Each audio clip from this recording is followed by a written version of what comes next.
And we're live. Episode 17. This episode's called The Recovery.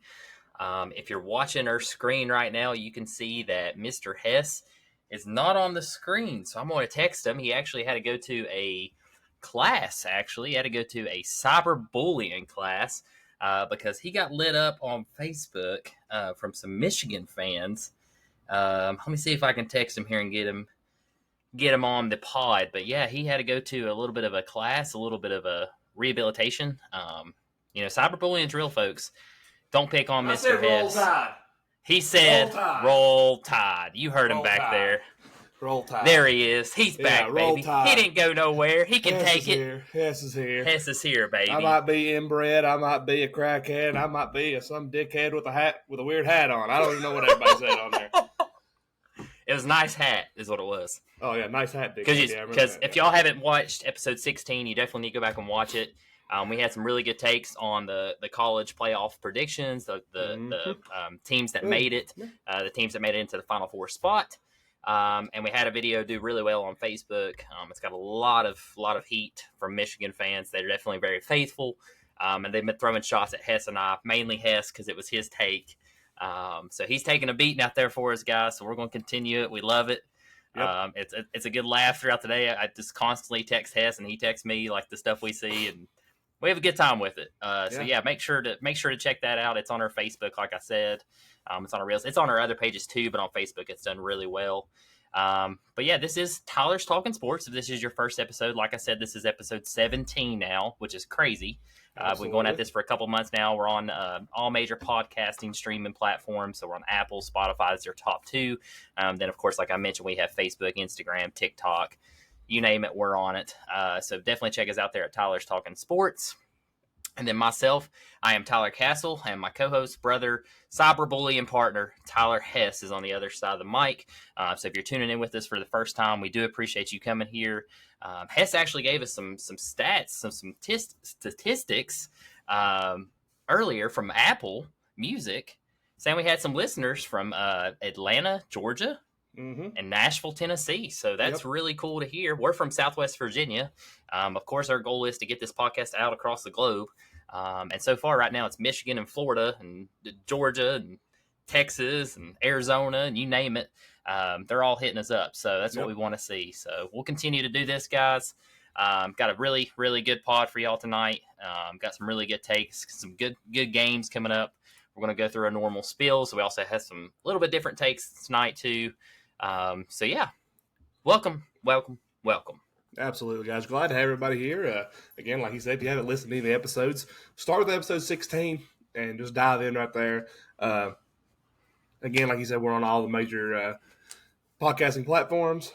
But yeah, cyberbullying, man. I took it hard, man. I took one to gut punches, but it hasn't really bothered me at all. I've absolutely enjoyed it. It's been some of the funniest stuff I've ever seen.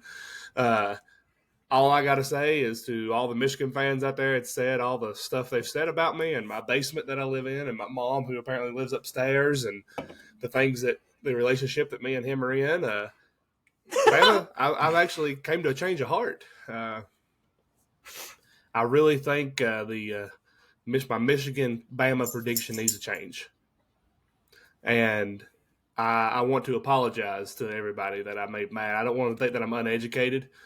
So I am changing my prediction. It will be, instead of Bama 42-10, it will be Bama 52-3 because Michigan has no offense. J.J. McCarthy is not a good quarterback. He's not getting drafted in the first round.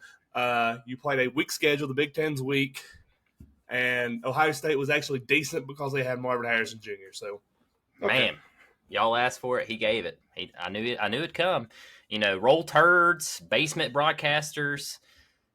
We've heard it all. I prefer cellar. I'd rather, or my dungeon. This would be cooler to be called my dungeon, not my basement. Come on, man. These kids still live at home. That was one of them. That's nice. I wish I did. Cool. It'd be a lot cheaper. A lot cheaper. I think we're all fools for leaving the parents' house, right? Yeah. What are we thinking? So what are we guys, thinking? If anybody that's listening that hasn't looked back at wants a good laugh, just go read the comments. Go read the comments. They're great. Yeah, they are great. And we've made sure to like every one of them so they know we've read them. Yeah. Oh, yeah. It's been great. We've actually picked up quite a few followers off of them and everything too. So, Yeah, yeah, I good think stuff, guys. today alone we gained 35 followers. Yeah, it's been a good day. Yeah, Been a good week for the pod. Definitely, absolutely. probably the best week we've had. So, Before we dive um, in and go into more sport talk here, I want to shout out one of our sponsors for this podcast, Isaiah House 117.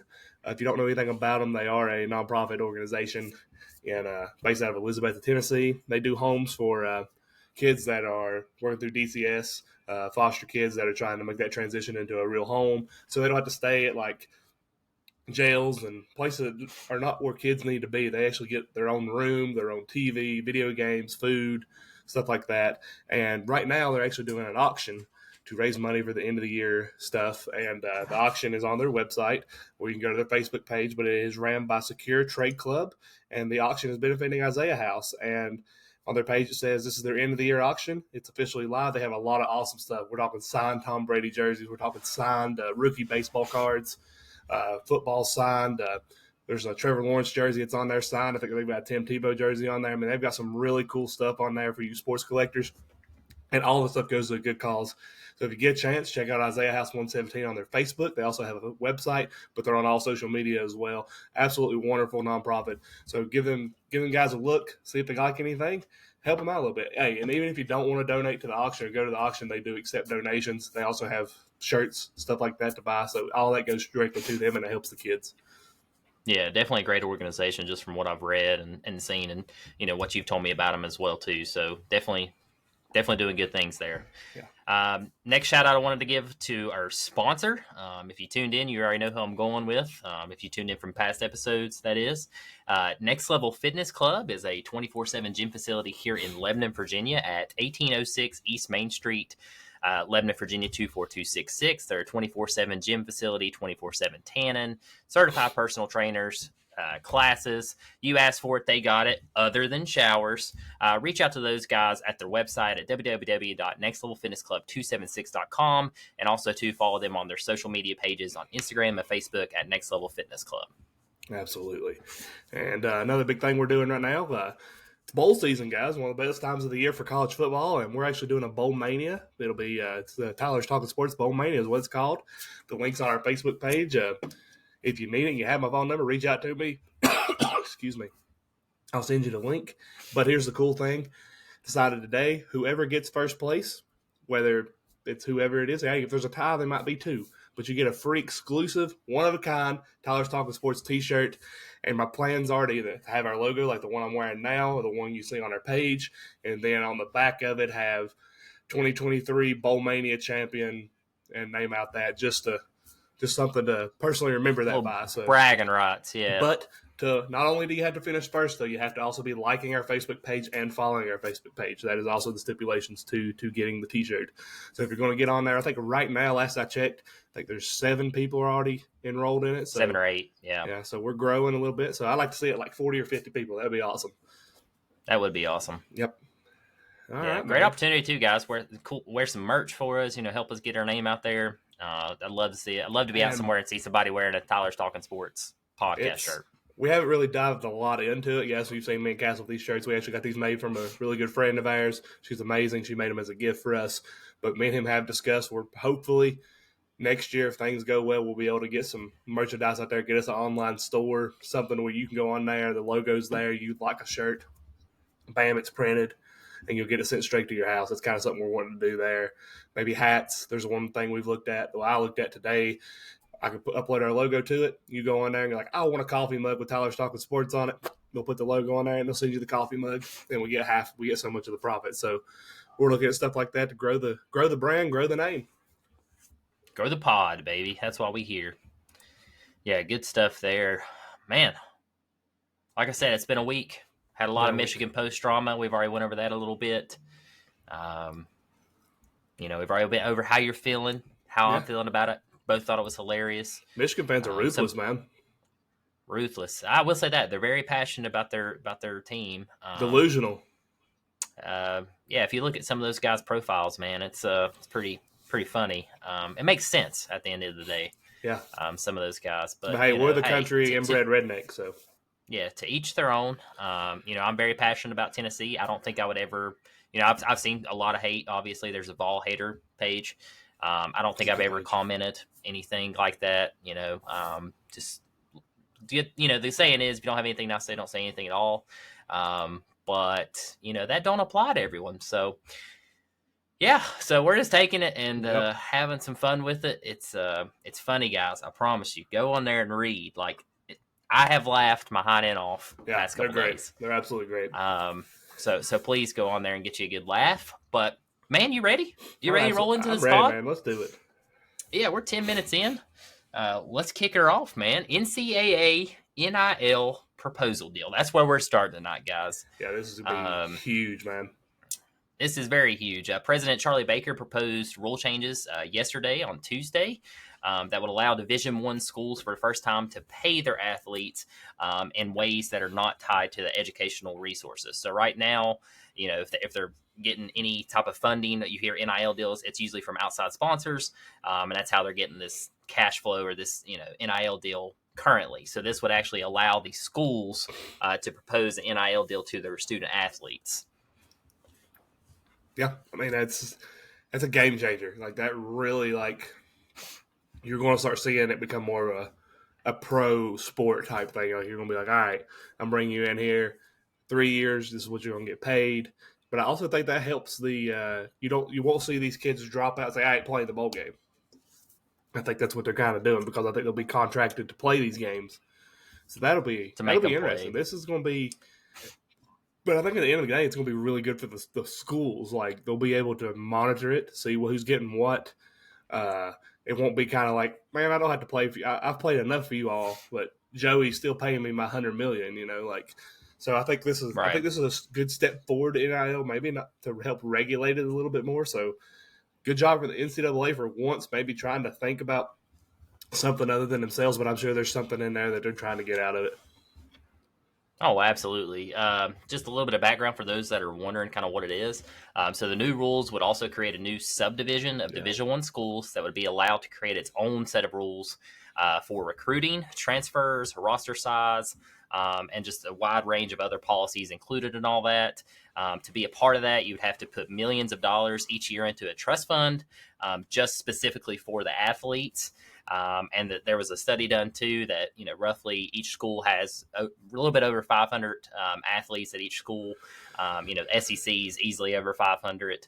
And the minimum that would be per year per season would be $7.88 million per year, and that's pocket change for your big schools. Like Michigan, Alabama, Tennessee. Like that's nothing for those guys. So I do think you'll see a little bit of a divide from these big schools, to your smaller D1s, D2s, stuff like that. So it can be good, but it can also be bad as well. So hopefully they use it to the right, and hopefully they make sure the rules are in place. One thing I did like about it, athletes can use it towards anything, not just their education. Yeah, they can use it for anything. Yeah, I was reading on that, and also too, they don't have to wait till they graduate to get the money. I think that's great too because, I mean, I've known a lot of just local student athletes. Like, it's a full-time job if you're a student athlete. Like, if you're going to school and then even if you're going to a small school, it's hard, and there's times you got to sacrifice. Like, you're still going. You want food and stuff in your dorm, and you don't have the money to do that because you can't get a job because you're working not only with your schoolwork, but you're working for the football team or the baseball team or the softball team you're playing for. So this is great. This is wonderful. Yeah, man, you got to be eating that ramen. Yeah, got to be eating that ramen. Ramen noodle diet. Shout out to all of our college students that listen to the pod. If any of y'all are student athletes, maybe you can get you a little change here. Yeah. Yeah, man. I think it's good. I think it can be used good. It needs to be used good. I'm interested to see how what happens. I know it's not really on there, but see in Tennessee, the TSSAA, granted I have too many letters in there or whatever, but their high school sports organization, they allow NIL deals for high school athletes. But they can't use the school in any form, so they can't take a picture with their Tennessee High jersey on, or at least have the name on it. But they can go out to the local Subway down the street or the local pizza joint, like here in Lebanon. Pizza Town could sponsor somebody and be like, "Hey, I'll give you $100 for every game you throw a touchdown in." So, oh wow, yeah, so got to work out deals like that. So kind of like college right now. Mm-hmm. I think it's TSSA. I think it's Tennessee Sports sponsorship associates or something like that. TSSA maybe. God, Andrew's gonna get me if I mispronounce that. Andrew's gonna get you on that one. I'm gonna move down. I'm not even gonna try to guess what it is. Yeah, it's not even worried He'll about get me. But yeah, I'll see a comment on this tomorrow. Yep, I'll be waiting for that one. He's had a rough week though, so he may not listen to this one right off tomorrow. Friday before you hear about it. Dang. By the way, guys, I didn't even give the date. Today is 12/8/2023, 9:40 p.m. Eastern you time. You said 12/8. It's 12/6. 12/6. I can't even see. I'm trying to predict the future. 12/6/2023. I've really botched this intro. But anyways, 12/6/2023. Tomorrow will be 12/7/2023. Obviously, that is when you all will be listening to this at 6 a.m. So if you're on your ride to work, make sure that you tune in, give us a like, guys. Let us know what you think about that NIL deal. I mean, do you think it's going to be good? Do you think it's going to be bad? If you're listening to this at work or after work too, let us know. Let us know what you think. Guys. Good or bad. Go to bed. Yeah, good or bad comments, man. Let us know about it. We love it. Hey, anything is good content. Like anything is good for the pod and good for the pages. So if you like it, hate it, say it. I don't care. We don't care about it. Yeah. All right. It's really bothering Hess, guys. Yeah, it's been bothering me for a while. I didn't sleep none last night. That's why he's so tired. That's why he's yawning on the pod. I mean, it's obvious. I won't even go into the story. I don't want to talk about it. Anyway, moving on. Man. Army versus Navy. Army versus... Hey, this is actually one of my favorite games of the entire year, every year. Yeah, this game's December 9th at 3 p.m. at Gillette Stadium this year. It'll be also featured on CBS. So, pretty big game here. In case you're wondering, this game is normally not played at Gillette Stadium. The Army-Navy game has almost always been played at a neutral site, most often in Philadelphia, in Pennsylvania. It's hosted 90 times. It's been hosted there 90 times. But the Naval Academy and Army West Point announced in 2022 a thing called the 5-year cycle, which takes games to Foxborough, which is what we're seeing this year. Next year, the game will be played in Washington, D.C., and the year after that, it'll be Baltimore. And then I think it finishes out with New York City and New Jersey in 2026. And then it'll go back to Philadelphia in 2027. Awesome. So they're switching it up. With these cities and everything, trying to get a little bit different takes. It's USA. It's Army versus Navy. How could you not love it? If you love the country, you love this game. If you love football, you love this game. It coincides this year, actually. I think that's kind of how they probably set this up, special in Massachusetts, because this year is also the 250th anniversary of the Boston Tea Party. What? And the 225th anniversary of the USS Constitution's first voyage. Wow, that's pretty cool. Go Navy. So much freedom right there. You feel that? Yeah, man. I love watching this game. I literally watch this game every year, and just seeing the cadets that are not participating in the game, the ones that are in the crowd, like that whole stadium is filled with nothing but the cadets from Army, Navy. Like, it is one of the most incredible scenes in all of sports. Like, this game is absolutely wonderful. The atmosphere is probably top notch because those guys are out there just having a good old time. They don't have to worry about the crazy schedule that they have on a daily basis, and they're out there. Yes, Army wants to kick the crap out of Navy, and Navy wants to kick the crap out of Army, but at the end of the day, they're all one brotherhood, and it's just an incredible game to watch, and just how they all come together, but they all fight to the bitter end in the game. I enjoy this game probably outside of your national championships and your big rivalries and your conference titles. This game's definitely one of the top 3 or 4 games of the entire year, every year. Yeah, it should be good. Both teams this year are 5-6. Army won last year 20-17 over Navy in double overtime. Army comes off a 3-game win streak over Coastal Carolina 28-21, Holy Cross 17-14, and Air Force, which surprised me, 23-3. It was. That's a huge upset because I think Air Force finished 8-4 this year. And actually, they're playing. We're going to go to bowl games a little bit later, but they are playing our Dukes at JMU. I'm pretty sure. Yeah, the Armed Forces Bowl. Yep, I'm pretty sure that's who they're selected with. As far as like the players, not too great of stats. I debated on putting these down, but it is America, so we're putting them down. Army was led by Bryson Daly, 6 touchdowns, 6 interceptions on the year, 859 passing yards. He's also the leading rusher on this team. He's got 817 rush yards, so he's very pass-run combo. Navy is led by Ty Laviata, I think. I like it. I'm going to give it a go. 4 touchdowns, 2 interceptions, and 522 passing yards. Navy leads this series all time 62-54-7. You mentioned, this is a great series each year. Obviously, the last 4 years, it's been 2-2. And, like we mentioned, last year was double overtime.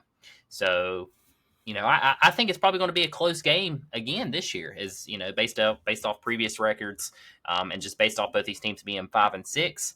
I think last year too they was both like 5-6, or somewhere in that ballpark too. So I think it was a snow very game common last year too.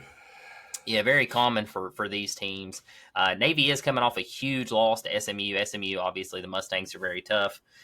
They lost 59-14, absolute beatdown by SMU. So yeah, who you got in this one, Hess? Who you picking? Well, before I go into my prediction, to people who haven't watched this game, there's one thing about this game I always look forward to every year, and that is the jerseys that these teams wear. And you can go on YouTube and watch like their intro to the jerseys. And this year, the Navy is going with the Silent Killers, and they're talking about your submarine people in the Navy. And like their jersey's dark blue, and on the back of it has the silence on it. The year before last, they looked like the Marines. They had the Naval Marines with their dress blues. The Navy helmet was white. Then their jersey was blue, and it had all the badging on it. And then their pants were the white pants. So it looked like they were in their dress blues. Army always has an incredible jersey as well. This year they got, I think it's honoring, could be wrong, but I think it's honoring the Iraqi War, the people who were in the Iraqi War, and honoring those ground troops. And it's like a Desert Storm, desert color uniform from head to toe with a matte desert helmet. It is actually an incredible jersey, and I just think it's so cool how they just come together in this game. And another thing a lot of people don't think about with this is these guys, including Air Force, when it's over, when football's over, almost every time, unless they get a waiver, 9 times out of 10 that doesn't get accepted, these guys have to go serve this country. They have to, after they do this, they go in. This is like cadet school. So then they leave and they go and become, like, I think, corporals and generals and stuff like that. But they have to go serve before they don't they go in higher rank? Yeah, I think. Go in higher rank.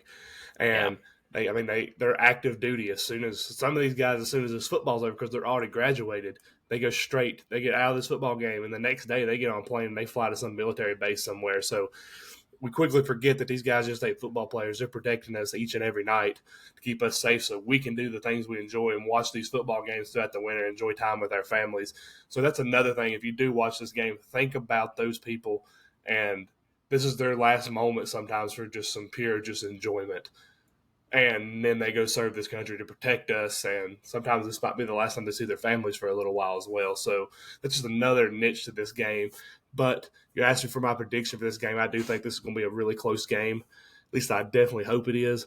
But Army's coming in just playing really good football here, and Navy's been kind of down this year, not been the typical Navy team. So I'm going to go Army close, but I think it'll be like 17-14 final score Army. 17-14, I like that. The odds are really close in this one. I know Army right now was favorites, negative 140 on that, so they got a little bit of advantage. I think it's going to be a close game. You just mentioned Army's been on they've been on a win streak. I just went over it, 3 games in a row. The biggest one there for me was beating Air Force. Air Force is tough this year, so that's very impressive. I think they beat Navy here. I got them picking to beat Navy 20-13. So Army with the USA sweep. They're going to take out Air Force and Navy. Go Army. I think they get a special trophy for that. So I think they get a trophy at the end. They get a trophy for this, but I think they also get a trophy if the military school that if they beat both other programs, like if Air Force beats both of them or Army beats both of them, I think. Oh, both. Okay. I think they get like a Armed Forces champion. Like I think they get something like that too. So yeah, that's awesome. This could be a good game. I'm excited about it.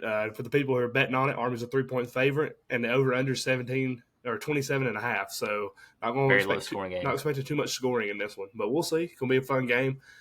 It's our last regular season game of the year. So yeah, that's crazy. Yeah. 5-6, yeah. But now, I guess, would these teams qualify then? Whoever wins, because they'll be 6-6. Are they out completely? I think the bowls have already been selected, but I don't. That's know. What. Yeah. It might be. They might get an option to play in something. I don't know though. I didn't know if that'd be like a special invite to. They'd be a different bowl, or they'll be 6-6, so they'll be bowl eligible. Yeah. So I was curious about that. Maybe we might have to look that up, or if somebody knows that, definitely let us know. Yeah. Shout out Dylan Wall. Dylan Waller knows a lot about this game. Okay. Yeah. All right. Maybe he can tell us. Yeah. Good football, guys. Don't miss it. Yeah, good football. Don't miss it at all. It's gonna be great. But with this game, after this game finishes, it starts a season we all enjoy. It really brings in the whole Christmas season. It's bowl season, and here at Tyler's Talking Sports, we got a bowl outlook, and we're going to talk about some of the best games, our favorite bowl games coming up, the ones you don't want to miss, and it's going to be exciting. So write these down as you're listening. Write them down because these are going to be the bowl games you don't want to miss, and these are the ones you want to sit down and watch. Yeah, absolutely. All right. That's it. That's the bowls. That's it. It's all the bowls. All right. We got no bowls. No bowls. Oh, love it. You want me to go on the first one? Yeah, go ahead, bud. Avocados from Mexico Cure Bowl. That is the first bowl on my list that I think that viewers will love to watch. That is Appy State, very fun team to watch this year, versus Miami, Ohio, also very, very good team. That game is December 16th. On that one, I'm just going to run through my picks real quick in case you like to, if you want to play our bowl picks, if you want to try to get a one-up on me, I'm going to give you my picks. I got App State in this one. Nice. I like that. App State's been an exciting football team this year, but a team that's been really exciting. A lot of people's not talked about has been Miami, Ohio. It's true. The quarterback Gabbard, he's been actually pretty good this year. He's been, I think he was 111 for 187 on pass attempts for 1,600 yards passing. He had 14 touchdowns, 14 touchdowns and 5 interceptions. But on the other side of that, Appy State's offense has been absolutely explosive this year. Aguilar at quarterback, he had 3,500 yards passing, 33 touchdowns to 9 interceptions. Like, holy crap, App State's offense. They just don't have much of a defense.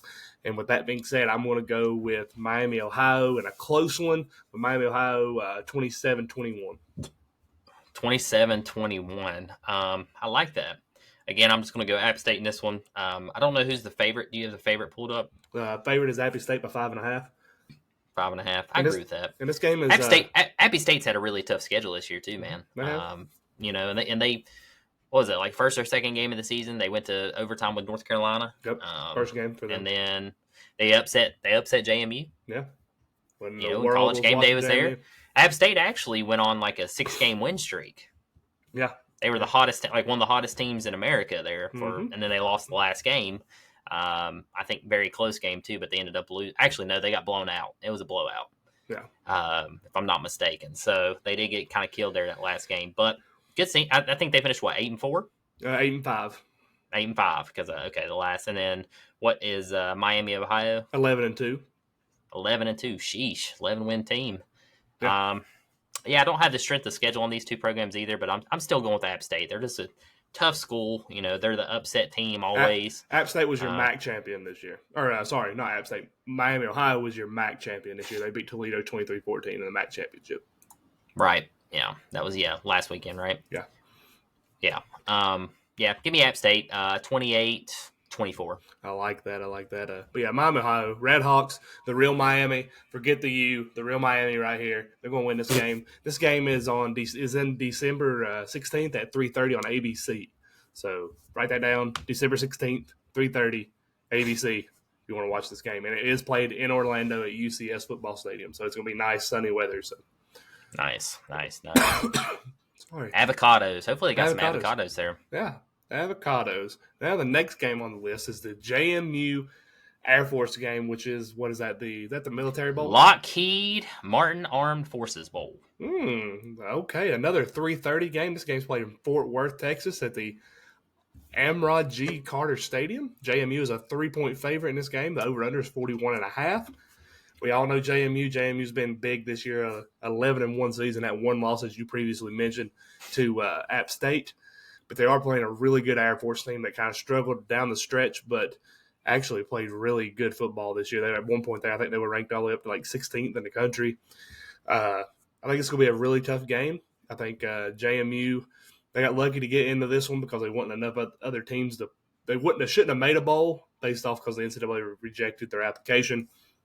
But due to the fact they weren't enough bowl eligible teams, They jumped into this one, so they get to play Air Force in this one. But I'm going with the Air Force. This is the Armed Forces Bowl. They have to win this game. They can't go in there and lose that game. That would show USA's military is weak. So give me Air Force in this game. Close by 3, 24-21.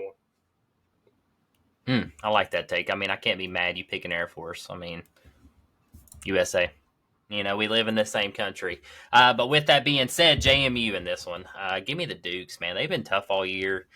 They have a great offense. Their defense is pretty sound as well.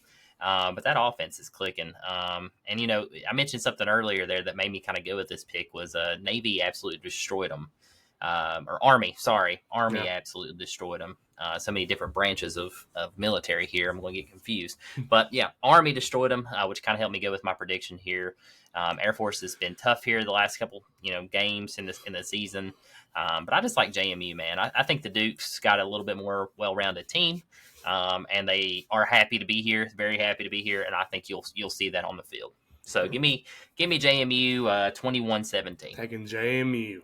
All right, man. We'll see what happens with Air Force in that one, like I said. But while we're talking about the Armed Forces Bowl, let's jump down to the Military Bowl. And in game, you got our local Blacksburg, Virginia Tech Hokies versus the Tulane Green Wave. Brian Long, if you was here, we know who you pick. So I'm going to ask you, Mr. Castle, where are you going? Who are you picking? Yeah, we got a lot of Virginia Tech listeners. I get a lot of messages and stuff at the gym, too, about Virginia Tech. So I hear y'all loud and clear. Kyron Jones is good. Don't get me wrong. Y'all got a great running back. Did we get some news on him today? Yeah, he's actually the quarterback. Thank you, Brian. He is actually coming back next year to play. So that could be good. I told Brian that's a 7-win season right there. Yeah. So he said 9, and he said to screenshot it. So this will also be recorded on this podcast. So we'll have that here. So whenever I need to come back to it and be like, ooh, 7 wins. Hopefully he proves me wrong, but we'll see. But Tulane's tough. People were overlooking Tulane. Tulane actually could have been playing Bama if the bowl, projections worked out the way they were supposed to. And they're playing Virginia Tech. What got them was when they lost to SMU. They should have been in a New Year's Six bowl that knocked them out. Correct. Well, they were projecting them playing Bama. Depending on if Bama lost. They would give Bama a better run for their money than the team that Bama's playing in their game. Ooh, shots at Michigan again. I'm telling y'all Blues really messed up. I'm not joking. Hess coming for you. He got that dog in him. Oof. Yeah, he ain't got no dog tonight. He's a little tired. But yeah, give me Tulane in this one. I like the Waves. I think there's going to be a big old high tide coming at you. Virginia Tech, y'all better be ready. Y'all better be ready to play. Y'all lucky to make this bowl 6-6, right? 6-6. So you're lucky to get in here. I do think it's going to be a close game. Tech's actually really, really, really good on defense. They always are a top 25 defense. But I like Tulane, what I've seen on field, what I've seen on film, and just watching previous games. Give me Tulane 31, Tech 28. All right, this game is December 27th at 2 p.m. on ESPN. It's a Military Bowl. This got one of the nation's top quarterbacks in it, Michael Pratt for Tulane. The kid was 185 completions on 283 attempts for 2,406 yards, 22 touchdowns to 5 interceptions. Don't forget their running back, Michael Hughes, who had 243 carries for 1,290 yards. I think that's like second or third in the country. And then Brazel II, their wide receiver, he had 44 receptions for 711 yards and 5 touchdowns. Tulane, don't forget, played an Ole Miss team and played them really close in Tulane. Tulane's 11-2 on the year. They played a really tough schedule. Like you said, they were 1 win away from being in a New Year's Six bowl. Sorry, can't get that out. New Year's. You dang redneck. This game is played at the Navy Marine Corps Memorial Stadium. I think that's pretty close to Tulane. I think could be Annapolis, Maryland. So this is kind of a close game for Tech. It's pretty weird. It's actually playing this game on Navy's home field, so that's interesting. But yeah, Tulane's just a really good team. I mean, they got a great coaching staff, a great quarterback. But I'm going with the favorite in this game. I'm going to go with the Virginia Tech Hokies. They're going to win this game 35-27. And for the people with the odds makers, Tech is an 8-point favorite. Nice, yeah. I think it'll be a close game. I find it shocking that they got Tech as an 8-point favorite. Yeah, I just feel like if I pick Tech, they'll lose. So I'm going to go Tulane. All right. Go Hokies. Hokies. Hokies. You can't say that anymore. Yeah, I can. They'll come get you. That's fine. They'll come get you, That's boy. fine. Mayo Bowl. I'm in my mom's basement if you're looking for me. I'm in my mom's base. I'm in my mom's car. Mayonnaise Bowl. Oh, I hate this. Who you got in the Hellman's? It's the Duke Mayo Bowl. I know. I like Hellman's better. Nah, actually, hang on. Let me track that. I hate mayonnaise. I hate it too. I absolutely I do not like mayonnaise. Ugh. That should be a poll on our page. Do you like mayonnaise? No, not at all. Ugh. And if anybody says yes, take care. Country road. Take care. All right, yeah, Mayo Bowl, West Virginia, North Carolina. Place where I belong, West Virginia. Sing it, John. Mount Mama, give me the Tar Heels. Ooh, and switching it up right there. Is Drake May playing this game? That's it real don't question. matter. Give me those heels. I don't like that take, Hess. I don't like Carolina in this one. I don't know. I'm feeling strong on them Mountaineers. Okay. I think they're gonna be burning some couches there. Ooh. Yeah, so I like West Virginia in this one. West Virginia's been pretty good here lately. I like what I see. They got a really good offense. Need to work on special teams. Need to work on defense. But I like that offense, and I think North Carolina struggled in the second half of the season. North Carolina's on a 2-game losing streak coming into this. Yeah, that's what I'm saying, and they have not looked that good. And if Drake May don't play, they're going to look worse, in my opinion. So yeah, give me the Mountaineers in this one. I think this is going to be a higher scoring game. 38-31 will be my prediction. This game is played in Charlotte. In case anybody's wanting to know, any local people out there want to go. This game is December 27th at 5:30. So to get done watching a Tech game, you can watch this game. West Virginia is a 3.5-point favorite in a game for all you people out there that's wanting to bet and go on about throwing your money down and losing all your Christmas money you get or your Christmas bonuses. Here's your odds on that one. Why not?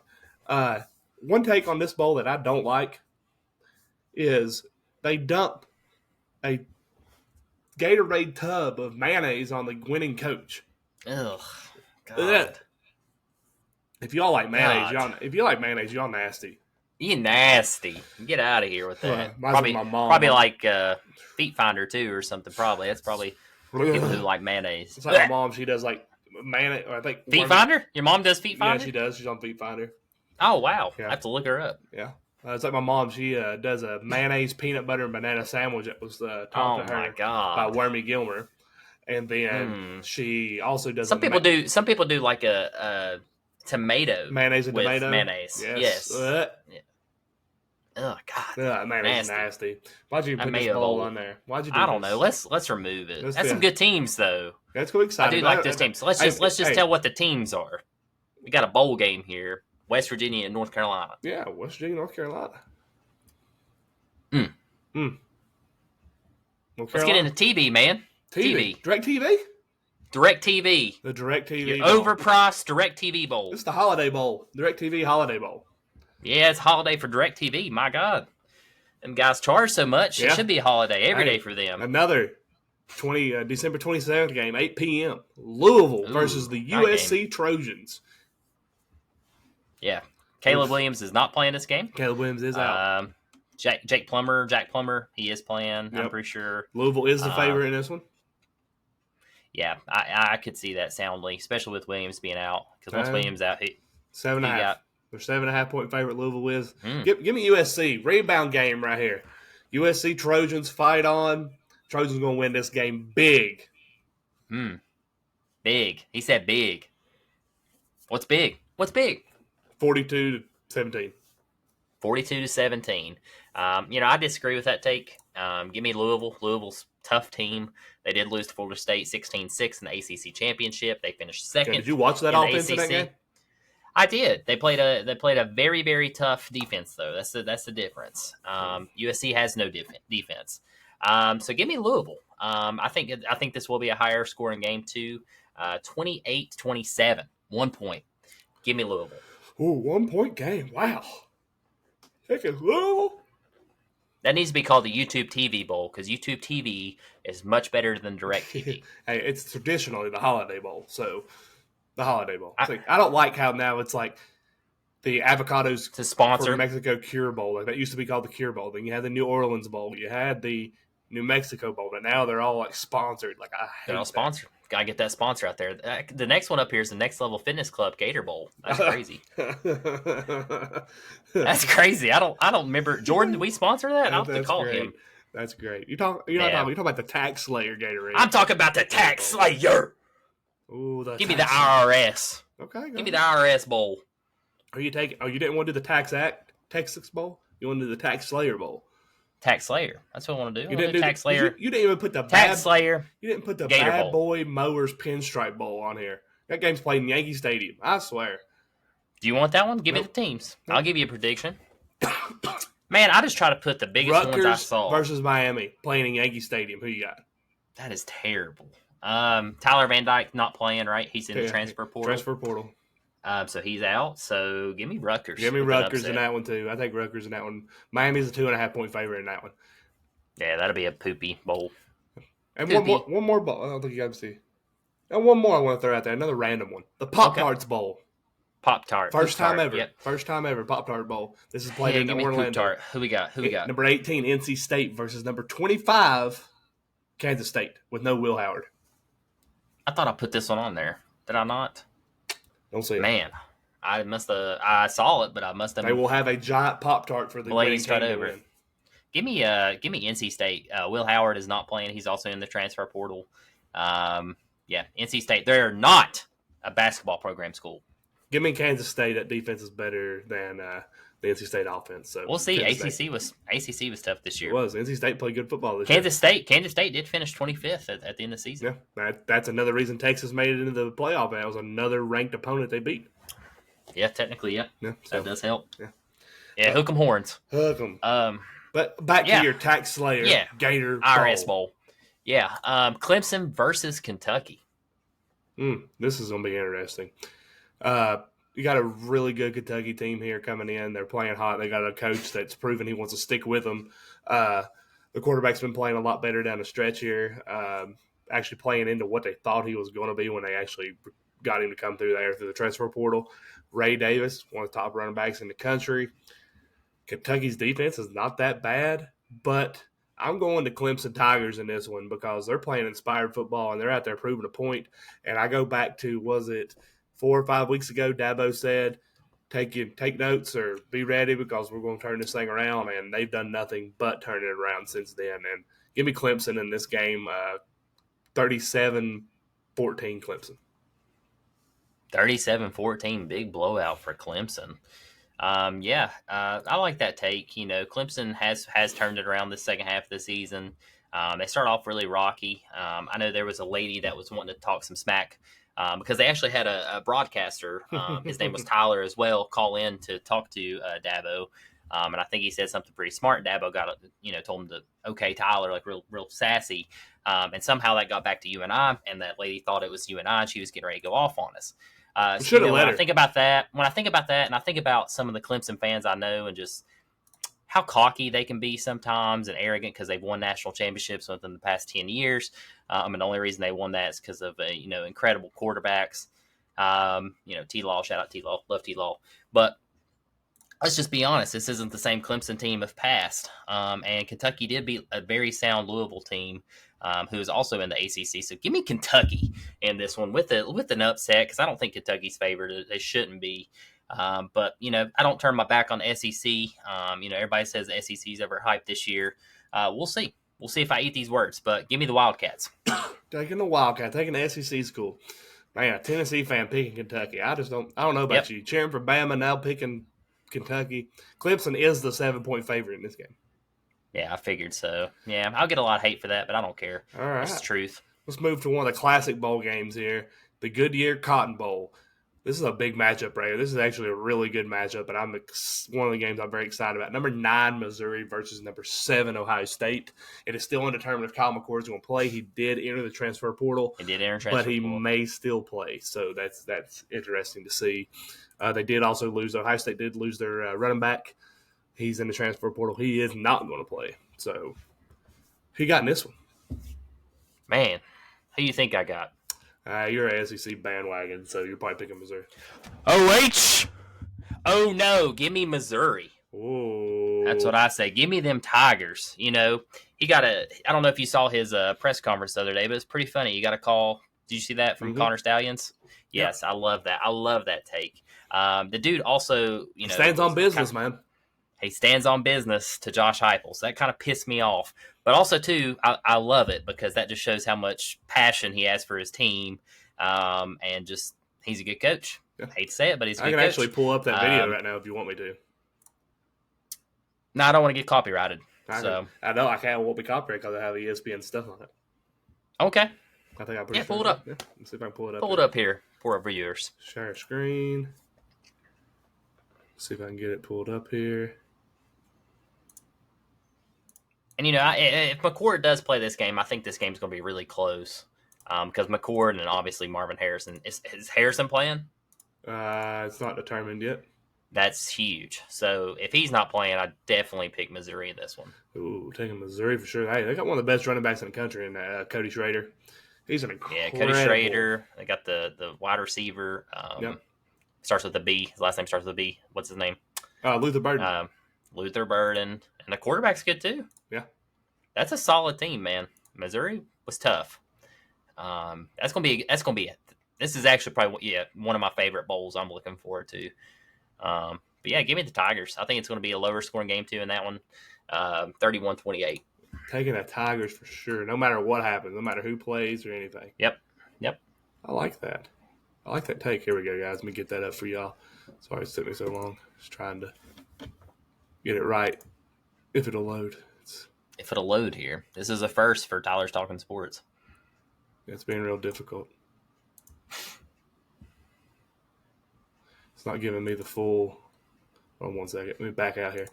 You know, Missouri is a team, though, that they were projected to finish, what, second to last? Nowhere near what they did. Yeah, they finished second in the SEC East, coming off a 10-game winning season. Very, very impressive on offense. Next year, they're going to be hurting, I do think, because they are losing a lot. But, you know, good head coaches know how to build teams, and, you know, they could be right back in this again. I do think they'll come in ranked next year. Like I said, they will lose a lot this year, but we'll see. Didn't really have a lot at the beginning of the season, according to ESPN, so. Yeah. See here, I think good coaching. I got it right here. Yeah, we mean business. All right, here we go. We'll share it right here. It is. We get to play. Oh, I like this. You're showing the Connor comment. This will help those donors open up those pockets, get that NIL going too, make them happy too. Well, hey guys, I got a quick phone call. Connor Stallion's beeping in. So I gotta go. I love it. I love it, Michigan. As soon as we get done, look forward to competing against. Just that smile too, man. And, I know, it's great. Gosh, I love it. Maybe you'll get some help in that. That's great. That's absolutely wonderful. That one's good. Yeah. Yeah, that's why I'm going Missouri. I like that. Yeah. I just love that. All right, I'm going Ohio State. Of course you are. Go Buckeyes.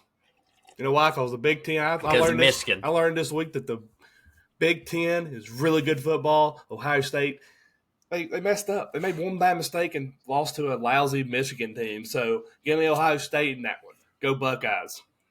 We're actually getting cussed right now as we're doing our pod from Michigan fans. Bruce Penny Jr. just called us out. Did you see that one? No, what'd he say? Well, I'll just say right here. You're a dumbass. Ohio State, number 2. Penn State, number 6. I'm pretty sure Ohio State's ranked 7th in the country, that guy. And I'm pretty sure Penn State's ranked like 11th. He said, if you listen to his tape, my guy, he said squeaked by. That means you won still. Yeah.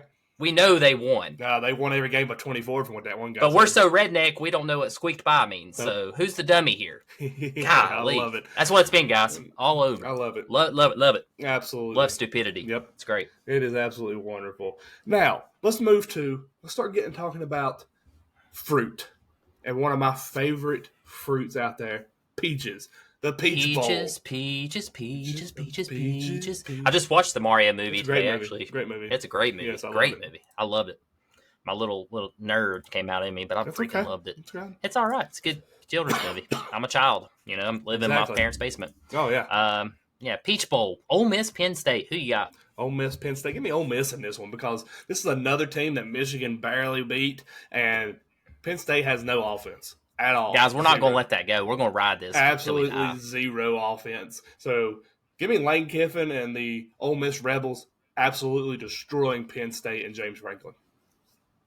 I like that take. I agree. I can't disagree with that. I've picked SEC in every single one of these, if you haven't noticed, on purpose, because I do think the SEC is a better conference, and I think it'll show out here in bowl season. I hope it does. Hopefully they prove me right. Lane Kiffin's a heck of a coach. Yeah, I like Ole Miss. Give me Ole Miss. This is a New Year's Eve bowl. This is at 12 or New Year's. Sorry, not New Year's Eve. It's on December 30th at 12 p.m. in the Mercedes-Benz Dome on ESPN. Nice. So that'll be a fun game to watch. So, yeah, give me Ole Miss in that one. Now, this game, the Orange Bowl. No, still talking about fruits, guys. Hey, eat your oranges. Good vitamin C in those. This game right here is between the Georgia Bulldogs and the Florida State Seminoles, probably two of the most frustrated teams in the entire country. And this game is played in the Hard Rock Stadium in Miami Gardens. Who you got, man? Very nice stadium. Let me guess, you're going to SEC school. Of course. I'm going Georgia.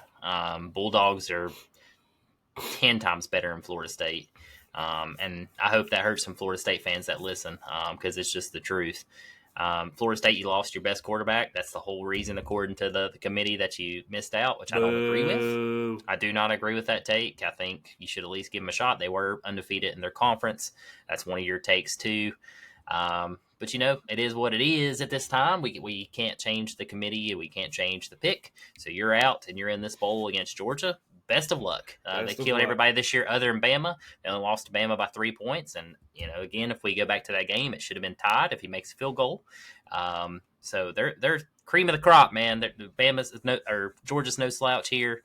Florida State, I think you're going to be hurt. I think Georgia shows out here pretty big. I think it's going to be 42-17. 42-17.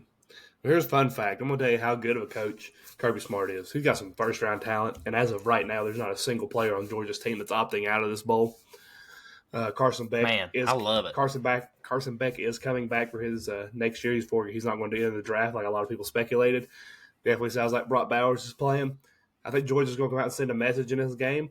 But on the flip side of that, I do think Mike Norvell is going to have Florida State ready to go. Yeah. Two great coaches, two of your top coaches in the country here. That Florida State defense is absolutely phenomenal. They have lost their defensive end, though, the one who just dominated for them, that number 5. I can't remember what his name was. He did enter the transfer portal, and I don't think he's going to be playing in the bowl game, so that kind of hurts that defensive line. But give me Georgia Bulldogs in this one to a statement win for Georgia, 36-17.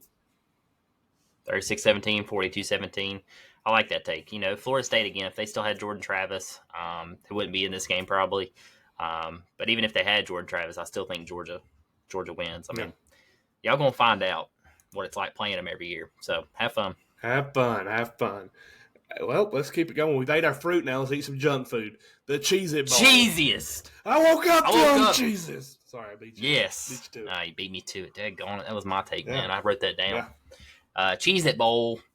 Yeah, I sent you a jersey. It would be pretty funny if they wore that, wouldn't it? It would. The one that had the Cheez-Its on. For my Tennessee fans, it was an orange Tennessee jersey with just Cheez-Its all over it. It was great. This is actually the Cheez-It Citrus Bowl, so we're still got fruit. That makes no. Oh God, can you imagine Cheez-Its with a? Well, Cheez-Its the sponsor, but the bowl is a citrus bowl. Cheez-It Citrus Bowl. I just like Cheez-It Bowl. It sounds. What if it was like a? Why can't it be Cheez-It the cheesiest bowl? Why? Like why can't we do that? Because this is a famous bowl. The Citrus Bowl is a famous bowl, but why couldn't? Think about this marketing idea for Cheez-It right here. Let's do like a spicy Cheez-It with a hint of lime. Ooh, yeah, that'd be pretty good. Have Tennessee and Iowa on the cover down at the bottom, maybe. Bam. A little bit of sponsoring from the programs there too, so they get a kickback. So yeah, that'd be nice. But yeah, I'm going all Vols in this one, baby. All Vols in this one. Iowa does not have an offense. Tennessee does not have an offense. I think they opened 28 to 29 points. It's definitely under 30 with these offenses. 35 Tennessee's going to have a hard time. Oh, wow, it's went up. Okay. Yeah, Tennessee's going to have a hard time moving the ball. Iowa has no offense, so they'll also have a hard time moving the ball. I haven't really read anything. I think everybody from Tennessee is playing, as far as I know. The best thing to help Tennessee in this is, of course, the waiting period to get to this game. So all of our players are pretty much injured. Not gonna lie, like half of our freaking roster got destroyed here in the second half of the season. So hopefully we get some of those guys back for this bowl game, and hopefully the SEC shows out here as well. I do know Tennessee is favored in this one. I think what 7.5. 7.5. Is it? Yeah, 7.5 spread. So. Give me the Vols. I don't think they're going to score much again. So give me the Vols 24-10. I like that take. I was absolutely elite defense. One of the top defenses in the country. What killed them, the only reason Michigan scored 26 on them is because they couldn't move the ball outside their own 50, and field position killed them. Michigan didn't have far to go, so I guess that's why McCarthy's stats were trash, because he didn't have far to go. But Did you say Michigan didn't have fart to go? Far to go. If Iowa had any offense to just move the ball and win the field position game, that defense could carry them into many games. But again, they have no offense. Abysmal. I watched the Michigan-Iowa game. Those offenses, Michigan and Iowa's offenses are almost identical. The only reason Michigan's gets notoriety is because they started out the season ranked. There's not much difference between their quarterbacks. There's not much difference between their running backs. So in this game, I'm going to go with the Tennessee Vols. Huge in this game. Huge. Oh, buddy. 52-3 Tennessee in this game. And I just need all the Michigan fans to know that Tennessee finished third or fourth in the SEC. Third in the East. Third. I need overall. Yeah. No, you would have finished fourth or fifth in the SEC, right? In the total SEC, yeah, they've been behind probably LSU too. So fourth or fifth, maybe sixth. Let's say I don't know what. East, they were third. I know that fifth or sixth. Okay, that's the fifth or sixth best team in the SEC, and they're going to absolutely destroy this Iowa Hawkeyes team. But the number one team in the country only scored 26 on them. So, but hey, you know what's great about this? What's great about this, Michigan fans? Y'all can watch this game and then see that Tennessee competed with Alabama, and then they're going to destroy Iowa, and then y'all can sit there and be like, "Oh God, we got Iowa, we got Michigan tonight, or we got Alabama tonight." So you watch this game at 1:00, and then at 4:00 you can tune into your game and see what happens. So I hope you're right. I hope we absolutely destroy it. 52-3 Tennessee. Joe Milton has a career game. Milton goes for like 500. Looks like Hendon Hooker out there. It's Iowa D. Yep. You know why? But you know why Iowa's D is so good? Because they played in the Big Ten. Ouch. That's true. No offenses, really. Outside of J.J. McCarthy and his incredible arm talent, first-round draft pick. First-round draft pick there. I like to know who said that. I can't remember who that was that said that. He's stupid. Oh, I can find the comment. He's getting some more there. That's why I was reading while he's doing your take there. Yeah, man. It's been great. Man, makes my day. I love it. Nothing better than working and looking down and getting called, a stupid inbred or something. I mean, it's awesome. Yeah. It's awesome. At least I ain't up on here talking like this, guys. Well, that's how we sound. That's not how we sound. We don't sound like that.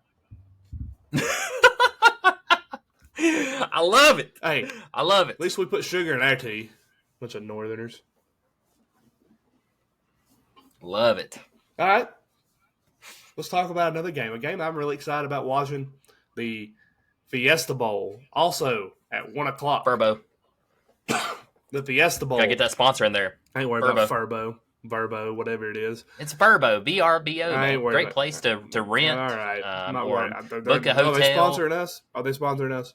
Yeah, actually they are tonight. You want me to give a shout out to them? Go ahead. Verbo. Book them with them. Cool. All right. Liberty making their first ever New Year's Six Bowl. This might be their first ever bowl game. I think it is.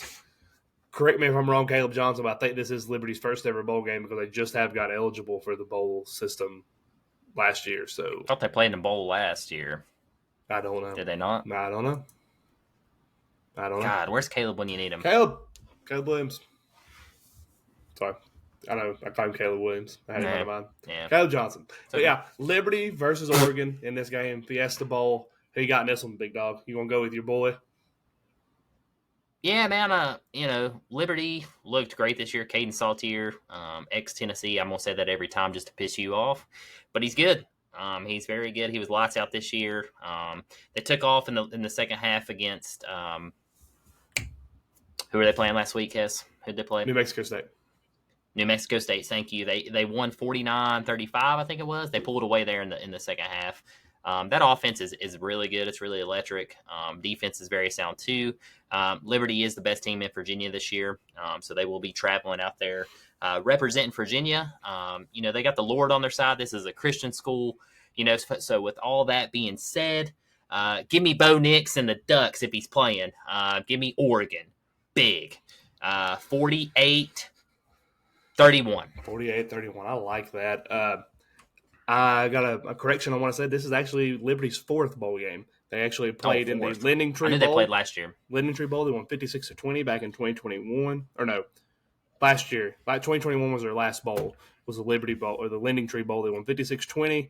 They played in the Cure Bowl in 2020 and 2019, and they beat Georgia Southern and Coastal Carolina. That's with Hugh Freeze, right? Yes, Hugh Freeze got to the bowl game. So, and they're 3-1 all time in bowls. I don't know how they're 3. I don't know. Is Bo Nix playing in this game, or has it been announced? I haven't heard anything. Let me see. I can check real fast. That will be a projection for me. Well, they got a top recruit as their backup. Yeah, but Liberty's good. Yeah, I mean, Liberty is good. I'm going to go with Liberty in this game, though. I'm going with the Flames. Give me the Liberty Flames. Liberty Flames. This game reminds me a lot of the Boise State-Oklahoma game from way back in the day with the Statue of Liberty and the double laterals and all that good junk. This game, I think a lot of people are going to overlook Liberty. It's played in Arizona where that game was played between Boise and Oklahoma. So give me Liberty in this one by field goal. High-scoring game, very high-scoring. Like 40 points for both teams. Yeah, I do think. I think it'll be a 70-point total, over 70 probably. Ooh.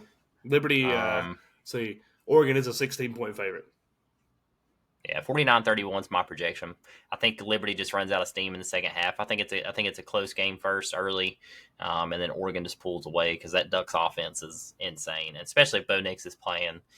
I don't know if Liberty's defense can stop them. Bo Nix is actually in Tuscaloosa tonight to support his father in the Class 7A state championship game. Wow. His dad is Class the head 7A. His dad is the head coach for Central Phoenix High School in Alabama. That's awesome. 7A. That's rather large. Large unit there. Yeah. So yeah, I'm still going to go Oregon regardless, even if Bo Nix doesn't play. 49-31. Let's see. Bo Nix will play in this bowl. Will play. Yep. Bo Nix. Sorry, Caleb. I'm sorry, man. I don't know. I mean, I'll be rooting for Liberty deep down, seriously. All right, here we are. I've cheered for them all year, so. Here it is. Here we are. Here it is. Are you ready for this? The playoff for the Rose Bowl. Sure you're ready?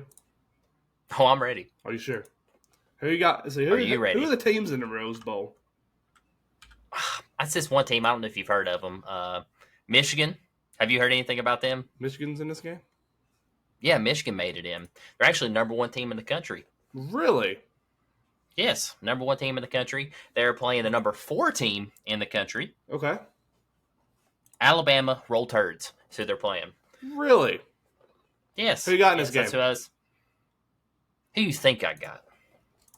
I'm going to say you're probably going with Michigan in this one. Yeah, you're right. I watch a lot of football, Hess. Some people on social media say I don't watch football, can't throw a football, look like Uncle Rico out here from Napoleon Dynamite. So, I'm upload a video later of me throwing a football 50 yards across my backyard. I can't wait to see it, man. So, yeah, give me Alabama here. Roll Tide, big, 42-17. I like that, man. I like that take. 17 points is all I'm giving Michigan. If you listen to my last pod with Hess, I gave them 17 as well. The most they've ever scored in a bowl game against an SEC opponent, 19. Yep. Let me tell you, I like that take, but you're not considering the fact they got J.J. McCarthy at quarterback. Oh, God. Blake Corum at running back. They have I think they have the #2 defense in the country. Jim Harbaugh, he has lost every time he's played an SEC school, but it's time for redemption. But here's what I have for this. Tell me if this team wins.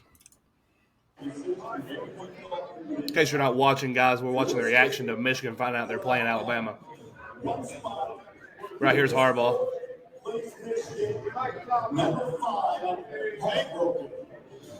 Oh, man. Oh, we really wanted Florida State in that one. Oh, man. Oh, man. I hate that we don't get to play Florida State. So give me Alabama in this game. 52-0. Alabama. 52.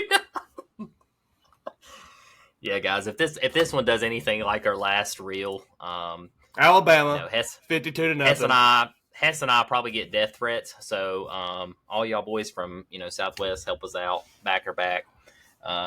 Yeah. Oh! We just got another comment. Actually, this guy's a clown. Man, never heard that one before. I was hoping Hess would have a clown mask tonight for the pod. Yeah. But yeah, guys, it is what it is. Hess and I will hold to our words, and if we got to eat them, we'll eat them. So at least we're backing it, putting it on camera. I mean, Michigan's a 1.5-point favorite in this game. They are a good team. They have a really good defense, but their offense, I have not seen nothing out of that offense that even comes close to anything that Alabama has faced in the SEC. Honestly, I would not hate on them as much if their fan base wasn't complete jerks. I don't even care about that. I'm telling you, complete turd monkeys. It's because they think they're good. They play Big Ten football. This has not been the normal Big Ten. Ohio State's offense was nothing without Marvin Harrison Jr. Abysmal. There's not an offense in the Big Ten, but their defenses are good. Yeah. Michigan's defense is good, and there's no way that they should truthfully lose this game 52-0. But I think Bama comes in here and make a point. And Nick Saban has never lost to the number 1 ranked playoffs team in history. They doubting on Nick Saban. Hey, I saw a comment too, and we'll get off this topic because we've been talking about it for a minute. But did you know Nick Saban left Michigan State because he was scared of Michigan? Oh, yeah, I've seen that. Yeah, he was so scared. Scared? Yeah. You're saying the greatest coach ever in college football was scared of Michigan. Pretty sure he took a job at Cleveland to be their head football coach for the Cleveland Browns. So no, Hess. This guy knows. Oh, yeah. Sorry. Get him on the podcast. He watches football. Get him on the podcast. I know, right? Come on. Yeah, come on down. Come on. On down. As Kirby said, you had to call Jess Shanky because he's the SEC commissioner. You call my wife, which I don't live in my mom's basement. This is my house. I bought this. I own this. You call my wife. Come on down here and get you a taste of this right here and get on this podcast with us. And actually, let's see you say something. See you say it to us right here because I don't think you got it in you. Because, hey, we're a lot of keyboard warriors out there. So, anyway, I love it. Moving on from the Rose Bowl, Alabama moves into the national title. Who they playing? They get to play either the Texas Longhorns, Hook 'em Horns, or they're going to play the Washington Huskies, the last team to ever represent the Pac-12 in a playoff. And before you go into this, correction on my behalf, 2016, I believe. Yep. Was the last time Washington actually made the playoff, and their quarterback was Jake Browning. And where was he last night, or not before last? Blowing up the Jacksonville Jaguars. Had a career game. I think he was 32 for 34. Absolutely amazing game for Jake Browning. So that was exciting to see. This game's going to be really good. I'm excited to watch this. This game will actually be close. Yeah, this game last year was very close. It was settled by a touchdown, I'm pretty sure, right? Washington 27-20, I think was the final. Something like that. You can quote me if I'm wrong, but a very, very close game. This should be the best bowl game, honestly, out of these. If I had to guess, of course, I'm going to go with the Horns on this one. I'm always like Texas. They've always kind of been my second-ish favorite team. Can't really say that, but I can because I can cheer for who I want. So I like Texas in this one. Again, I think it's going to be another tight game. Low to mid scoring on this one, I think, because Texas and Washington both have really good offenses. But Texas defense is very sound. I think this defense is actually what pulls them through. I think they forced Penix into a couple turnovers. Ewers is healthy. Worthy is out this game, I do believe. Actually, I don't know for 100% if he's playing or not, but the last I heard that he was not expected to play. He did go down with that ankle injury. If you're not sure who Worthy is, he's their punt return man, and he's an excellent wide receiver, their top wide receiver. So that definitely will hurt because he's got the speed on the edge. But, yeah, give me Texas in this one, 31-28. I like that take. And like you said, Xavier Worthy not being there is a big blow to that offense. But another player that's a big blow is I don't think Jonathan Brooks is playing in this game either. He's their sophomore running back. He led them in rushing this year with 1,100 yards rushing, 10 touchdowns, averaging 6 yards per carry. I don't think he's playing. I don't know. I have to get more research on that, but I know he's played hurt. Washington, they're getting healthy. And they showed that their health is coming up in the way they played Oregon. Not many people had them beating Oregon. A lot of people thought that Oregon was going to come into that game and just dominate from start to finish. I'm going to take Washington in this game. Give me Washington to represent the Pac-12, to keep going, keep that conference alive. They win a close one, last-second field goal. Final score 27-24 Washington. Yeah, I think it's going to be a great game. I'm looking forward to that one. Yeah, it's going to be a good one. I am really excited about that one as well. All right, man. So, do we go in and talk about the national championship now that we got it set, who we think is going to win? I say we do that a little bit closer. We're a little bit out right now. We have talked about doing a live too, so maybe a little bit, maybe the week before. I think we should go over national title, real deep dive into who we think will win, why we think they'll win, leading up to that game. And again, guys, we're going to try to go live probably for the Natty on Facebook if you liked the last one. I'm actually pretty fun. I was thinking about that. I would like to go live for. Oh, never mind, guys. Just forget what I said. All right. I would like to go live for the Natty as well, but I was also thinking about going live a little bit sooner than that. Maybe for one of these other bowls, I may put it up on our poll and see which one you all would like us to go live for. And if we're able to work it out, we'll go live for that game. I like it. And, either one of those maybe we can have awesome. some people over, and it ain't just me and you talk. Maybe we can have me, you, Caleb, have some whoever come over and have a good old time with it. Shindig at Hess's. That's yeah, right. boy. Yeah, buddy. I got to talk like that, yeah. All right, let's talk about the other big thing going on in college football. This is a crazy, absolute just monstrosity of a transfer portal. Yeah, I think it was Brian told us today over how many players in the transfer portal? Over 1,000, right? Oh yeah, it's well over 1,000. It's like 3,000 or something. I mean, it's way up there. I got it right here. That's insane.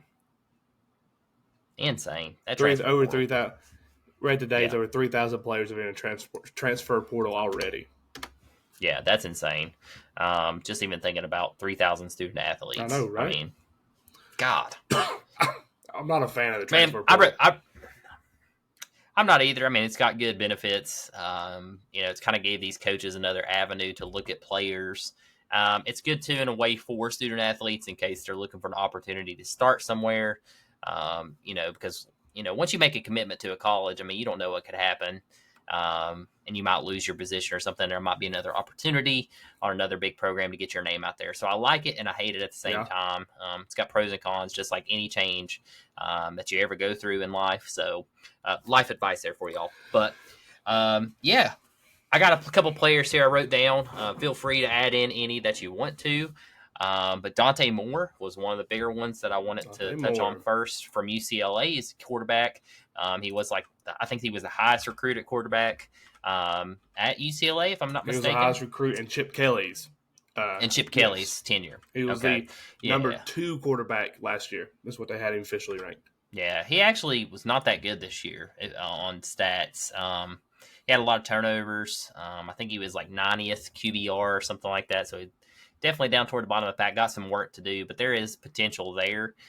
He's definitely a scramble quarterback too. He can run and throw. I'm leaning towards Michigan is where the crystal ball is projecting him to go. They're going to need a quarterback after McCarthy goes first round in the draft. I think Dante Moore goes Michigan. I like that. Dante Moore, I think he does go Michigan to finally give them a good quarterback since probably Tom Brady.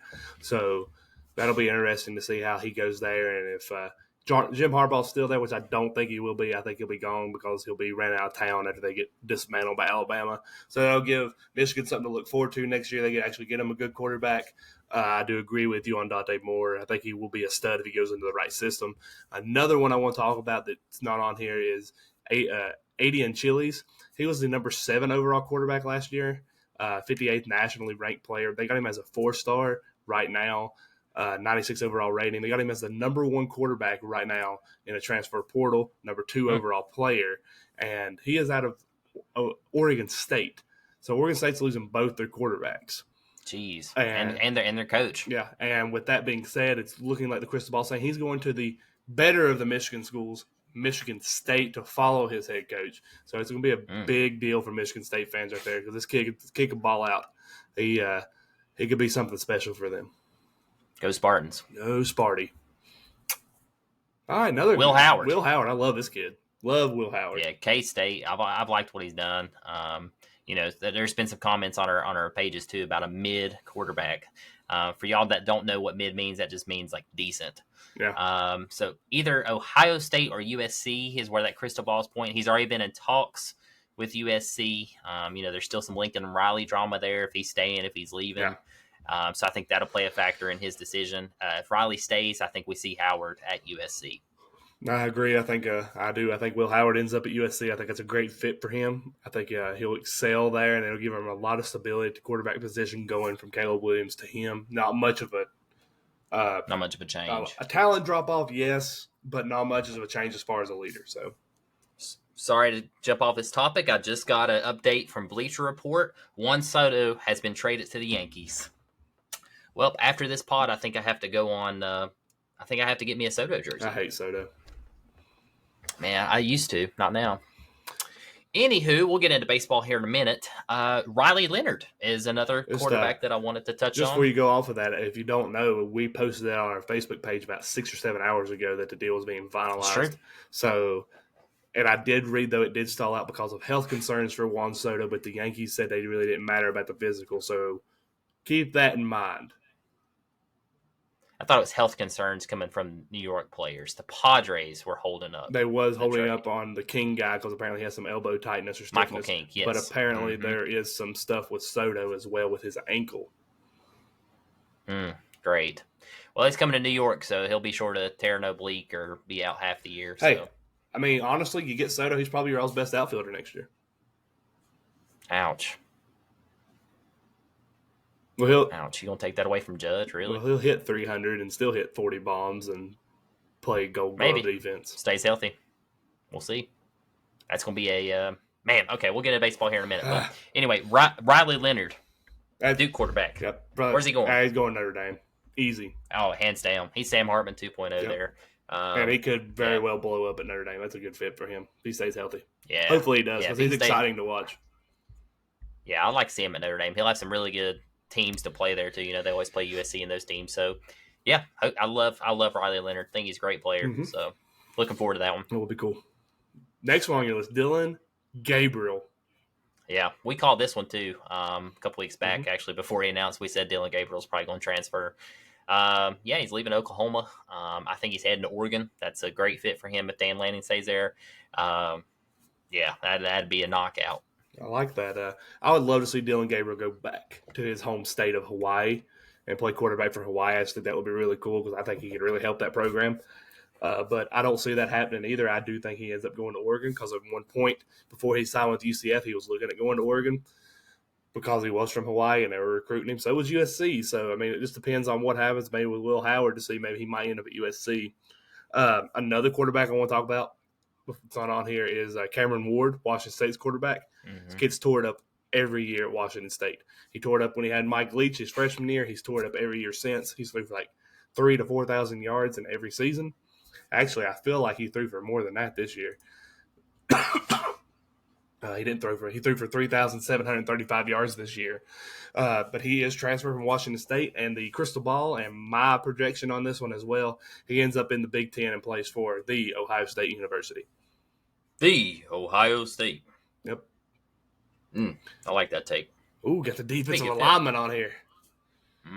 Yep. I put a DL on here for a reason. It's Walter Nolan. Absolute stud. He's heading Tennessee. Tennessee had him, in the crystal ball last year, in his final couple teams. He decided to go south to Texas A&M. I think he comes back to Tennessee where he should have been to begin with. Tennessee has developed defensive linemen. They got a great defensive line coach. James Pierce, he would fit great on that team, on that defensive line. Again, he's the number one transfer player in the portal right now, according to 247 Sports. I think Walter Nolan's going to Tennessee. I think that's where he's heading. I like that take. He was heavy on Tennessee. I was reading today that he is visiting Georgia and LSU this weekend, and then he's going to also visit Texas and Oregon. But I do think he goes to his second favorite school at the end of the day, what it was before he selected A&M, and I think he ends up at the Michigan Wolverines. they're going to lose a lot of linemen in the draft, and I think he ends up in Michigan because I think they're going to pull out more money to get these guys because they're going to get absolutely embarrassed against Alabama, and they're going to have to do something to help them feel better about their team. He's a great player, though. Man, yep. Absolutely. Y'all really pissed Hess off, so thank y'all. I can't even get a take now without him going off on y'all. So yeah. Let me see if I got anybody else here I want to throw out there. Will Rogers, Mississippi State quarterback. He's taking Michael Penix's place in Washington. That'll be a perfect fit for him. Air raid. That'll be a perfect one for him. A quarterback we talked a lot about, Tyler Van Dyke, this year. I think he'll transfer to Syracuse out of Miami. And I think his replacement will be, I don't care, the Alabama-Georgia game, the best team in the last 3 years had been Georgia. One loss. Georgia in 3 should years. be there. You got a Georgia fan on your side. About time. Kyle McCord.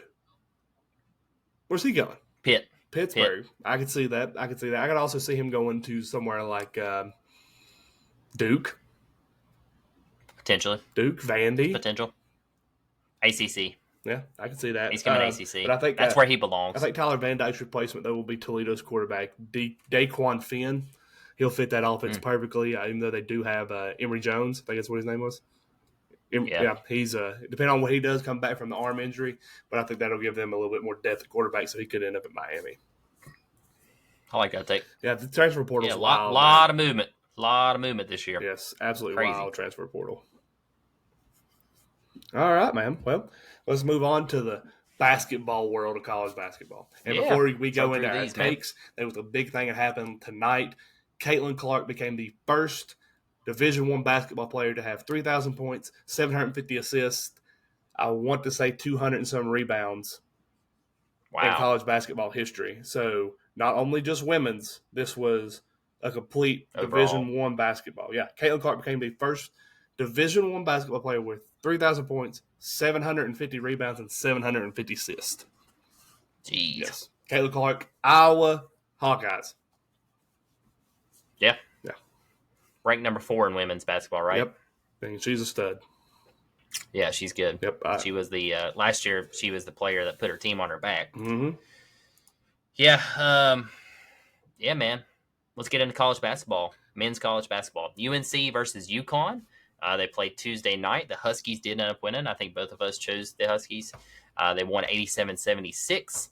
Huskies now improved to 8-1. Only loss coming to Kansas, which they lost by 7.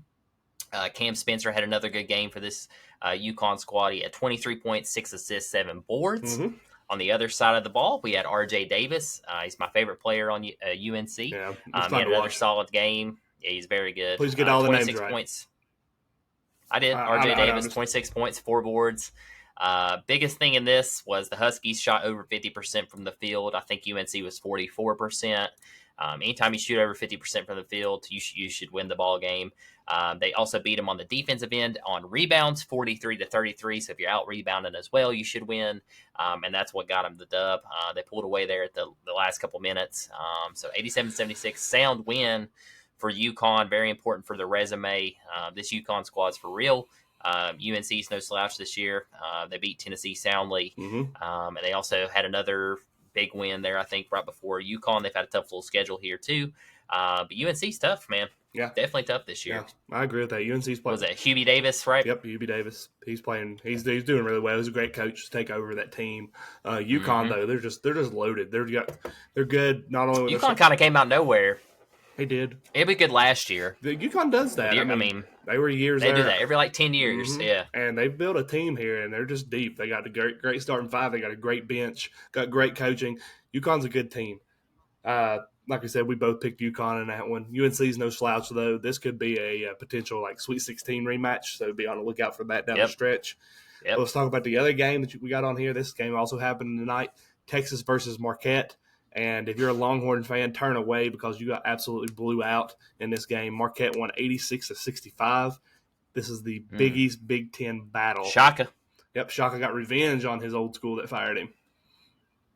Yeah, I think we both picked Marquette. Marquette's tough. Marquette's very tough, very physical. Marquette now improves to 7-2. Mm-hmm. Texas falls to 6-2. Marquette did lose to Wisconsin. Wisconsin. And Purdue, who's absolutely insane this year. Texas lost to UConn by 10. That's another good look for UConn. Mm-hmm. And then, yeah, so I think we both picked Marquette, like I said. So, yeah, I expected that. Marquette's good. Shaka smart. Good coach. Shaka smart. Shaka. Shaka, if everybody remembers, he was at VCU, and he done wonders with that He took program him to the there. Final And then Four. he came to Texas. Didn't really do much. And he goes back to Marquette, a little bit smaller school, and now he's doing wonders again. I think he just needs to stay in that niche. I think he's found his niche. He don't need to be at that big school with all the fun and everything. Just play basketball, man. Great coach. Yeah, I like Shaka. A lot. Shaka latte. One of the big games on Saturday. This game's a 12 o'clock tip on CBS. Huge. Think this game is in. Yes, this game is in Knoxville, Tennessee. You know who we're talking about. We're talking about the Tennessee Vols versus the Fighting Illini of Illinois University. This is going to be an absolutely just. It's going to be if you're not a fan of defensive basketball, don't turn this one on because this is what you're about to get in this game. Both these teams are, other than Tennessee when they played North Carolina, but they played better in the second half. Both these teams are very good defensively. Tennessee's on a 3-game losing streak. No, it was on a 3-game losing streak, and they did beat Syracuse. They won. No, they beat George Mason. They played George Mason. Won 87. Monday night. Yep, 87-66. Illinois, on the other hand, I don't think they've lost a game since the start of this. Nope, they lost to Marquette. That's their only loss on the year. Marquette. This game is going to be electric. It's in Knoxville. We know how those Vols fans are. What do you think about this, man? I know you're going to talk about your boy. Just how James Jordan? No, I thought you was going to talk about your other boy. But way to get the name right. Andrew will be happy. I know. That's why I said it I thought you was going to talk about the best player. Ziegler? You want Ziegler? Oh, Connect? Yeah, I like Connect. He should be playing this game. He went out against UNC. Are we sure it's Connect? Yeah, it's Connect. Are we sure the K is not silent? It's Connect. It's Connect. Okay. Dang, okay. I was just asking. Listen, man, after I get called out for not being a Tennessee fan, I got to get these names right. Listen, Andrew's going to find out where I live and come beat me, okay? I know. He's a big man. You got to watch out for him. I know. He beat me up. I know. But anyway, great team. I think they got to get Vescovi in this game. I think he's got to, start stepping up, getting the 3 points. He's a good 3-point shooter. Got to open that up. Ziegler has got to play good too. Connect's got to have a good game. He has been sound.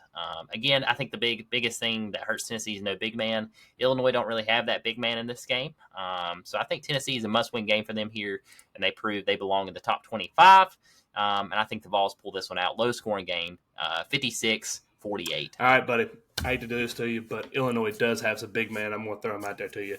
Quincy Guerrier, he's their forward. He's 6'8". He's leading the Big Ten right now. Naturally, they have big man. He's leading them, and he's leading the Big Ten right now in rebounds.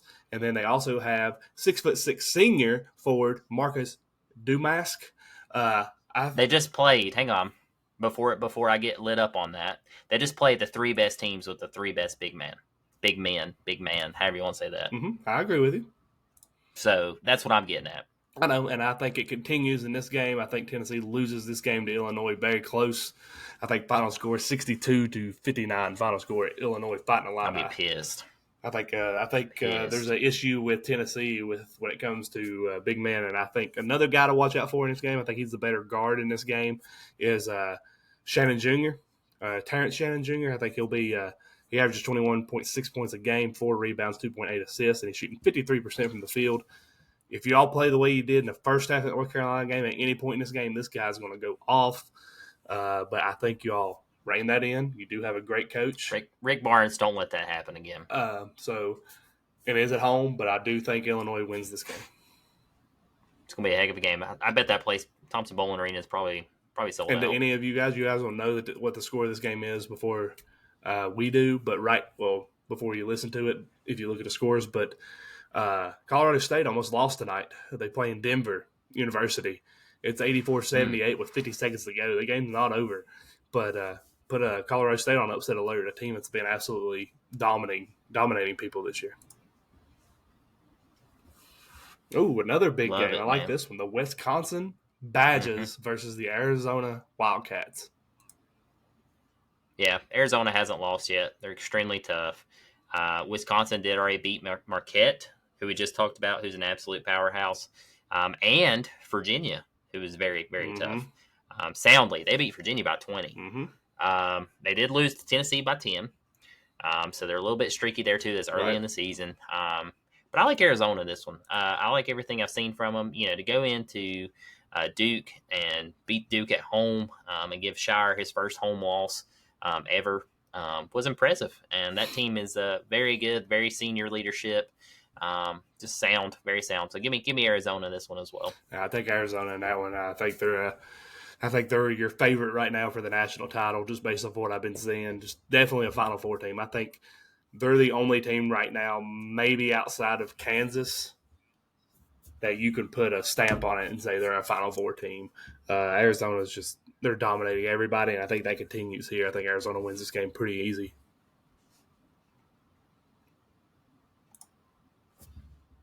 Next up. That's all I got, man.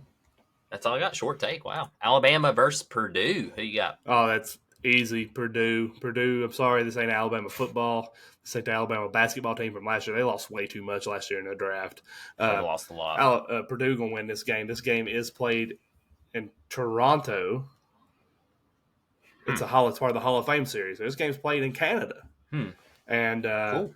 This is on 1:30 on Fox on Saturday. But, yeah, give me Purdue in this one. Zach Edey, he's just going to be too much for him. Zach Edey's a big man. Yao Ming 2.0. Give me Boilermakers and a bounce-back win over Bama. Ooh, I like that. Bounce-back win. And if they win that game, lost. The winner plays the winner of the Clemson-TCU game. Both teams are undefeated. It won't be after if Purdue wins, I'll tell you that. Well, they won't be after one of those lose because Clemson will either lose or TCU will lose. Oh, man, that's true. But they face the winner. By the way, the tickets to this tournament's only $18. That's not bad. You want to go? Nope, I don't want to get a passport. All right. Duke versus Charlotte. Who you got? Sure, Duke. Yeah, Duke in that one. Duke needs a bounce back here. Yep. They did win the other night, but they have lost 3 already to ranked opponents. So this, should be an easy win. Duke somehow still in the top 20, top 25. I don't know how. They should not be. And I like Duke, but they should not be in the top 25 right now. I have not seen good guard play, very lackluster. I'll use Hess's words on defense as well. Shire's got to get this team going. This team should be a Final Four team if they can get it clicking. Yeah. But right now, it's just not there. It's still really early in the season. It is. But yeah, Duke, I think they struggle in this game as well. I think they're still trying to find what gels them together, but I do think they pull it out in the end. It is in Cameron Indoor. So give me Duke in this one, though. Crazy. Yeah.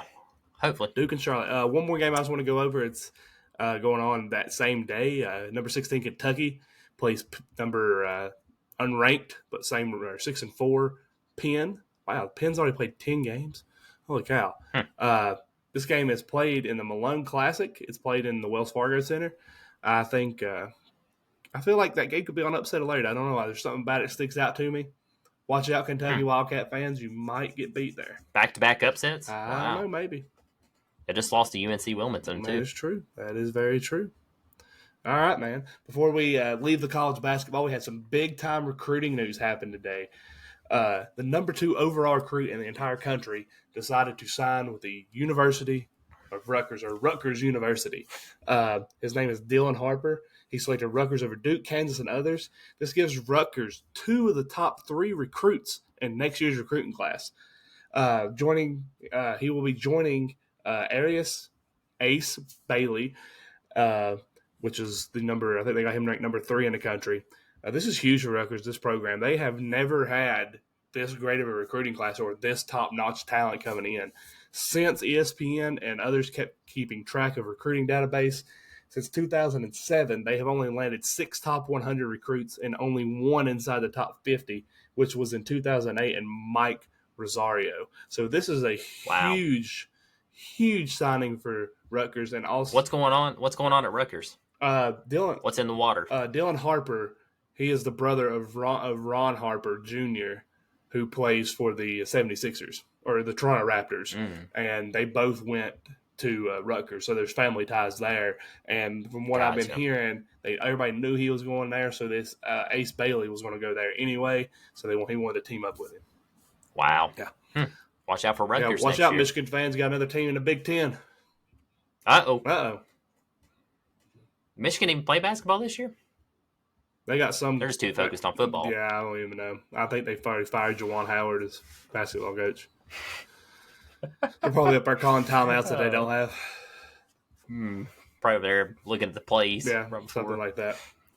But let's go to the Great American Game here. Let's get to it. Let's get to the greatest ahead, sport ever. Hit us with it. Sir. Hit us with it. You got big news. You broke it a few minutes ago. You want me to? Okay. Soto. Yeah, Juan Soto's coming, baby. Soto. I had reportedly acquired Juan Soto from the Padres in exchange for Michael King, Drew Thorpe, Johnny Brito, Randy Vasquez, and Kyle Higashioka. New York is also getting Trent Grisham in the deal, so that we're getting 2 players actually. I think it is a 1-year deal. I haven't looked at the details yet, guys. It just landed, so I'll get into that. We'll make sure to have that posted. I'm sure it's some cash there too. Obviously, Padres need some relief, so they're trying to shed. I think this is a good trade for the Yankees. They didn't really have to give up much. I'm going to miss Michael King. He really showed out. They were going to actually use him as a starter this year. He'd worked his way into the starting position for the Yankees, so that's going to be tough. We're going to have to fill that position up, which gets me into my next take. I'll just go straight into it. Yoshi Yamamoto. I do think the Yankees have a chance to land him as well. You're on mute. You're on mute if you're talking. Sorry, before you go on there, I want to talk about this whole Soto thing. The Padres, to get him, gave up their entire farm system to the Nationals for Juan Soto. They gave everything they had up. Oh, you're going back previous, yes when the Padres traded for him. C.J. Abrams, Mackenzie Gore, kitchen in the sink, and 3 of their most highly rated prospects that they have.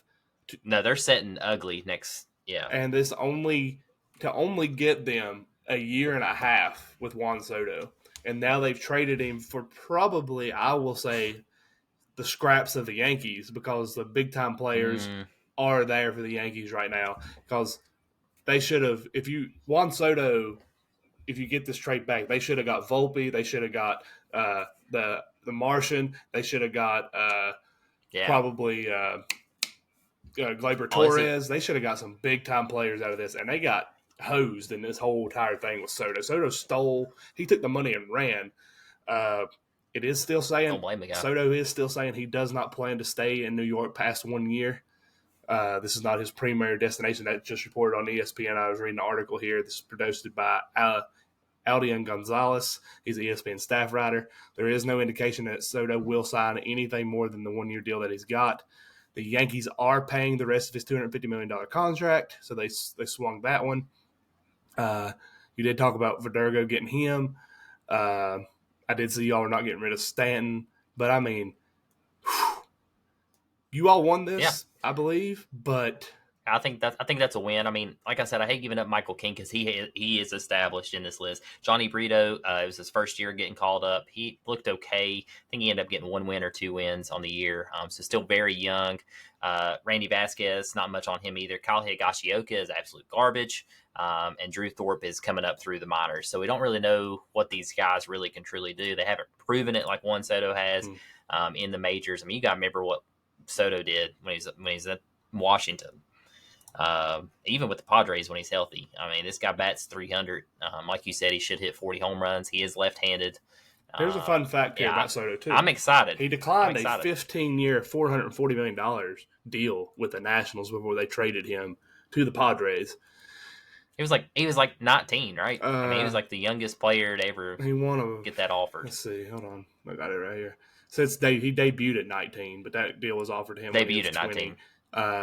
21. Sorry, imagine being 2021 getting offered $440 million to play baseball and turning it down. I'm not a fan of Soto. People inflate. They say he's better than Acuna. They say his bat's better, but he struggled a lot this year. He struggled in San Diego this year. He did win a batting title. I do remember him winning the batting title. I think that was in 2022. Correct me if I'm wrong on that one.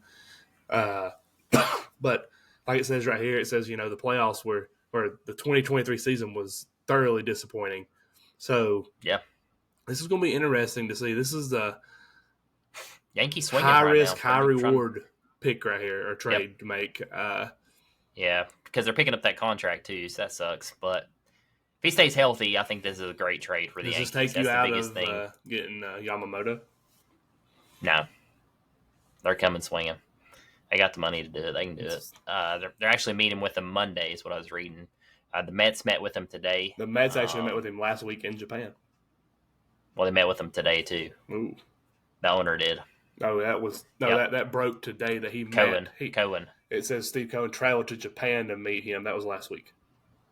It Oh, broke today. Well, anyway, it broke today then. Yeah. So I was reading on that today. Yeah. I thought that was today. My apologies. But yeah, I do know Yankees do have a setup. Another big signing, big pitcher off the board. Major League Baseball. I just saw that. Eduardo Rodriguez signs with the D-backs. 4-year contract, around $20 million per year. Around $20 million. Yep. Just saw that. So trades are finally starting to fall, guys. This Juan Soto is definitely the largest, biggest trade so far, in my opinion.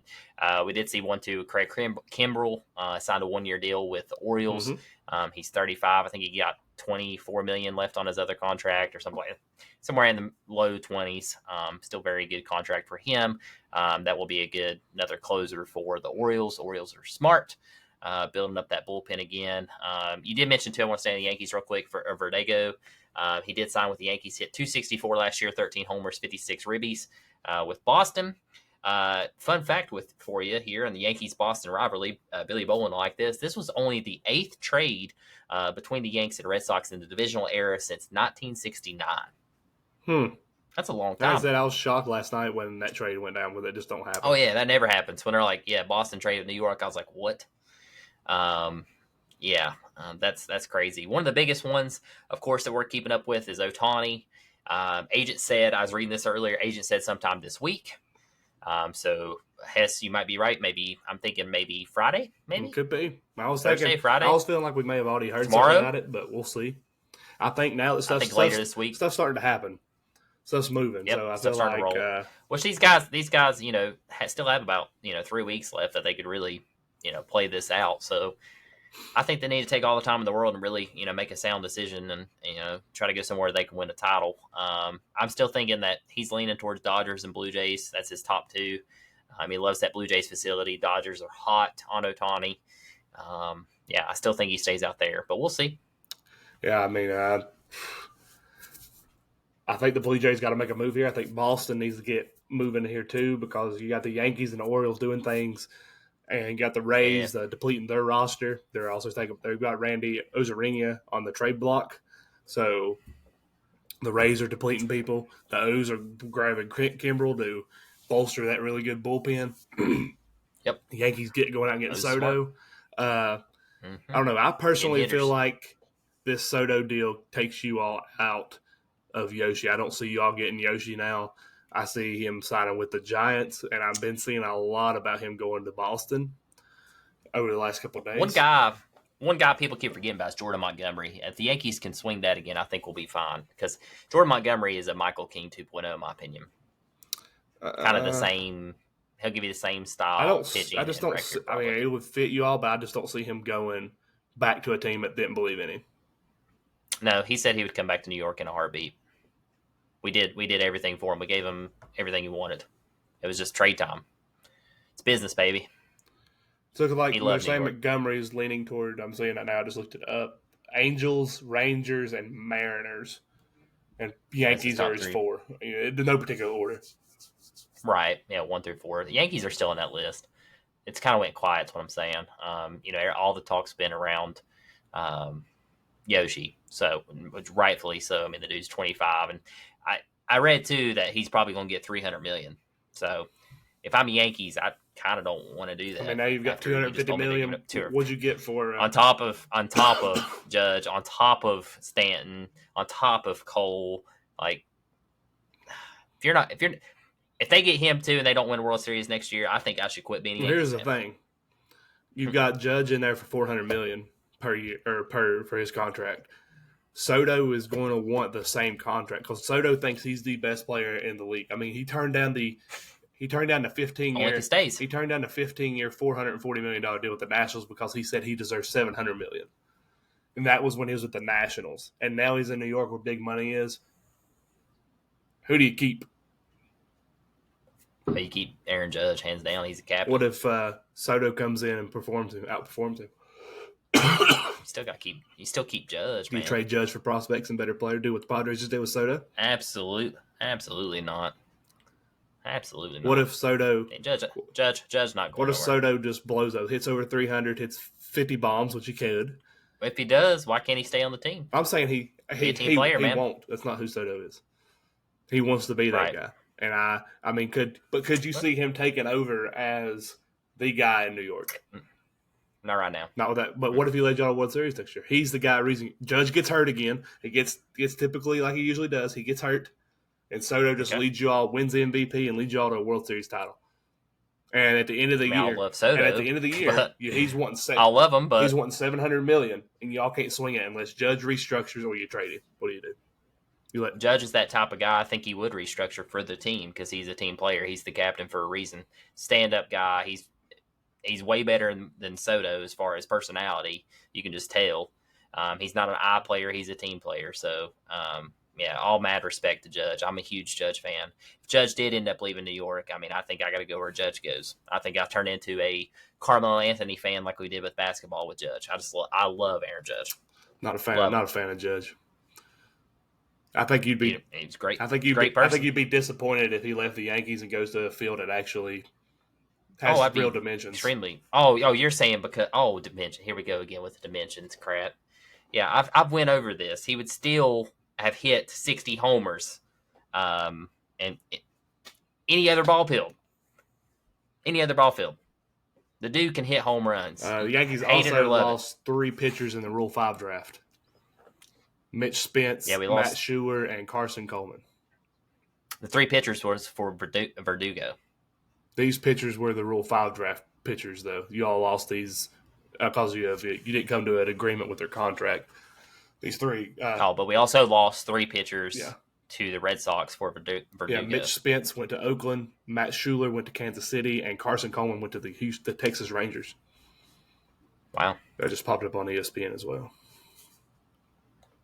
Yeah, you never know with those farm system guys. They could be great players. They can be huge flops. But back to Ohtani, though, that's the next domino to fall. I think he ends up being a Blue Jay. Wow, that'll suck for me. God. Well, you don't have to worry about it. You don't have to worry about him pitching until next year, though. Come to the best division. Yeah, he probably would. I mean, we'll see. I mean, it'll be interesting to see where he goes. But he makes the Blue. And this Soto trade blowing up my phone he makes the Blue Jays probably the best team in that division next year if he goes there with that lineup top to bottom. I agree with that. If they can keep their guys they got now. If they believe if they can keep Bo Bichette. If they can't keep Bo Bichette, I don't think that team's what it is. Even with Ohtani. You can't disagree with that. Bichette's one of the best shortstops in the league. I don't think Ohtani goes there unless they can clarify, because he said he wants to go with a team that has structure. That'd be structure, all right. Yeah, Ohtani there would suck for me. It makes Soto want to leave and go to the Blue Jays. Probably. Soto's going to come there, and I told you, he's going to tear an oblique or hamstring in the first 60 days, and he'll be on the IL for 90, and we'll eat that contract, and then he'll go. Same. We got burnt on Stanton. We've already kind of getting burnt on Judge. We'll see what happens. It'll be interesting. We talked about the Braves. Braves making a bunch of moves, too. The Braves are making a bunch of trades. Braves have been real quiet with some of the stuff they're doing. They went out and got Jared Kelenic. Yeah, that was a big trade. That fits their left fielder. Now their outfield's pretty solid. Now you can He was pissed, too. Did you see his Instagram post about? He didn't mention anything with the managers of the organization. He just thanked the players and the fans. It happened out of nowhere, too. But I think he'll be a really good player. I think we'll develop him into the hitter he's wanting to be. So that'll be good for the Braves. We talked about Yankees and Verdugo. Verdugo. He played on a subpar Red Sox team and barely hit for average. So Verdugo. He hit 264. Okay. What position does he play? Outfield. Left field? Left. My left fielder hit almost 300 and had 40 bombs. Dude, your whole freaking team hit 300. Y'all still didn't win the World Series, so shut up. Ooh. It's facts. It's factual right there. Oof. Y'all was the best hitting team in the majors. Best hitting team ever in the best division in baseball history. Not the best division. We went over this. Best division. Absolutely the best division. Pull the stats. Pull them out, because your stats are head-to-head matchups. The National League East is a better division. We've won more World Series titles over the last 10 years. Better division. Are you sure? Yep, absolutely. When's the last time the AL East won a World Series? Boston 18. Boston in 18. Okay, we've won 3 since then. The Nationals, the Braves, and the Phillies. You said last 10, right? Yeah. Head to head this year, NL East 62-50. Head to head, AL East to NL East 62-50.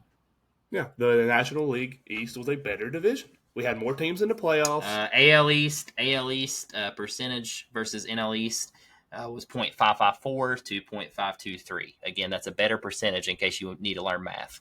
I forget you're uneducated because I just don't see how you can think uneducated. that the AL East is a better division when you can't. Your team, the Orioles. I don't see how you think they're not. They're not. From They're top not to good. bottom. They're not good. You have a Yankees team who played $400 million for one player, and he was hurt because he ran into a fence. You have a coach who's overrated. The Red Sox haven't done nothing in 5 years. The Baltimore Orioles, with a team that has an average age of 24, won that division. And the Blue Jays were good for a while, but the wheels fell off of it. So, honestly, the AL East Forget about Tampa. Okay, Tampa Bay. Woo, you're letting 2 teams with a payroll under $100 million kick your all's ass week in and week out, and the Yankees and Red Sox fans want to act like they're Michigan, Ohio State fans. Stop. It's the best division in baseball, whether you love it or hate it. It's the truth. No, it's not. Top to bottom, yes, no, it's not. If anything, you're forgetting about the NL West. It's still the NL West has the Giants, the Diamondbacks, the Padres, and the Dodgers. And there's a couple teams good there, and the rest are terrible. Okay, what about the AL West? Mariners, Houston. You love the Houston Astros because y'all cheat together. And then you have your Texas Rangers. Texas wasn't good until this year. Okay, you all haven't been good in 5 years. Orioles wasn't good until this year. The Rays wasn't good until 2 years ago. The Blue Jays wasn't good until 2 years ago. The Red Sox have been the most consistent team in the AL East over the last 10 years. I like that take. Yeah. AL East. Absolutely not. Facts. Yes. Not facts. We'll get into this one now. It's not facts. We'll deep dive into it more. Yeah, it is. It's not. It's factual data. It's not facts. It's there. No. It's legit. If you just take just time because out you all beat and just read, because you all beat up on each other and you inflate your big payrolls. Oh, we got so much money, but we wasted on one player. Okay.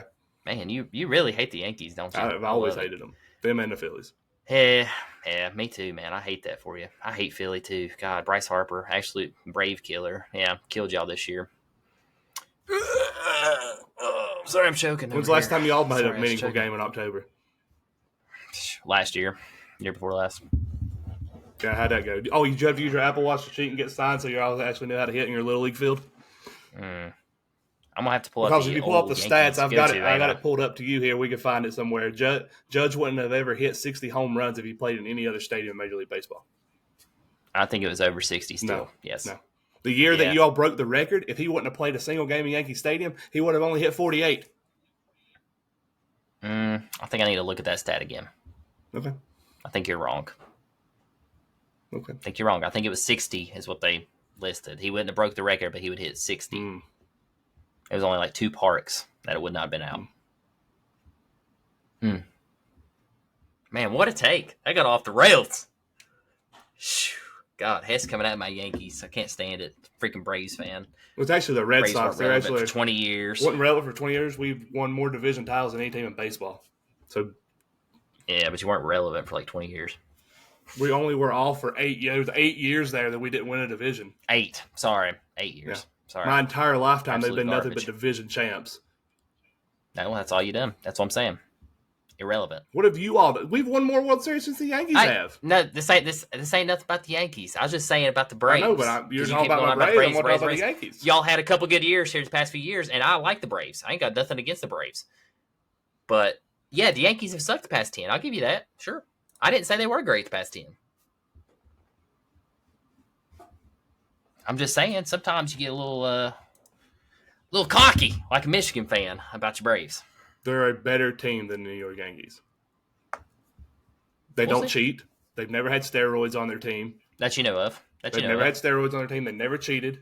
That you know of. But that's facts. That's facts. That's facts. You seen That's these facts. guys? You go in these That's guys' locker facts. rooms. That's facts. You did their drug test. You did their drug test. A-Rod, y'all had him. Wait, another waste of money. I hate Another waste A-Rod. of money. Yeah, I never have liked cheated. A-Rod. Well, I hated him before then. I never liked his attitude. He's an I player. He's like Juan Soto. That's why I said I didn't like Juan Soto before he came to Yankees. Now I guess I gotta like him. Y'all were shit in 2013. You finished 4th in AL East. Man. Oh, back-to-back years of finishing 4th, 2014. Ugh, forgot that.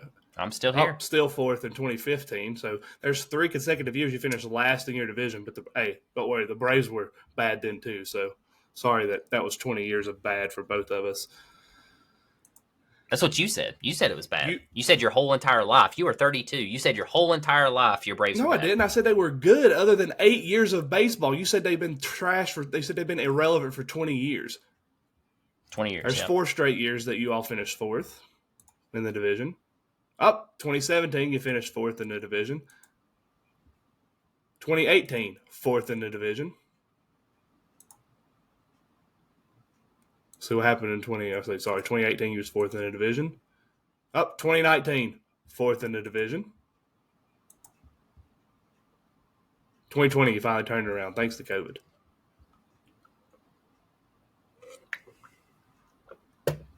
Are you done? I'm just saying. Anyway. That's it. I'm done. Talk smack about my Yankees. I swear to God. Ridiculous. NBA, switching sports. Basketball is up. Viewership is up. I don't see how. Which is surprising, really. This tournament challenge is bringing viewers in. The last group play games was up by 20% from last November. National games shot up 26%. League Pass viewership for the 7 group play nights increased by 25%. The league's average attendance went from 18,206, was the highest in November, while the NBA's app and social channels had their best first month of the season with 3.9 billion video views ever, which is insane. In-season championships start tomorrow, and then the championship is on Saturday. East is Bucks versus Pacers.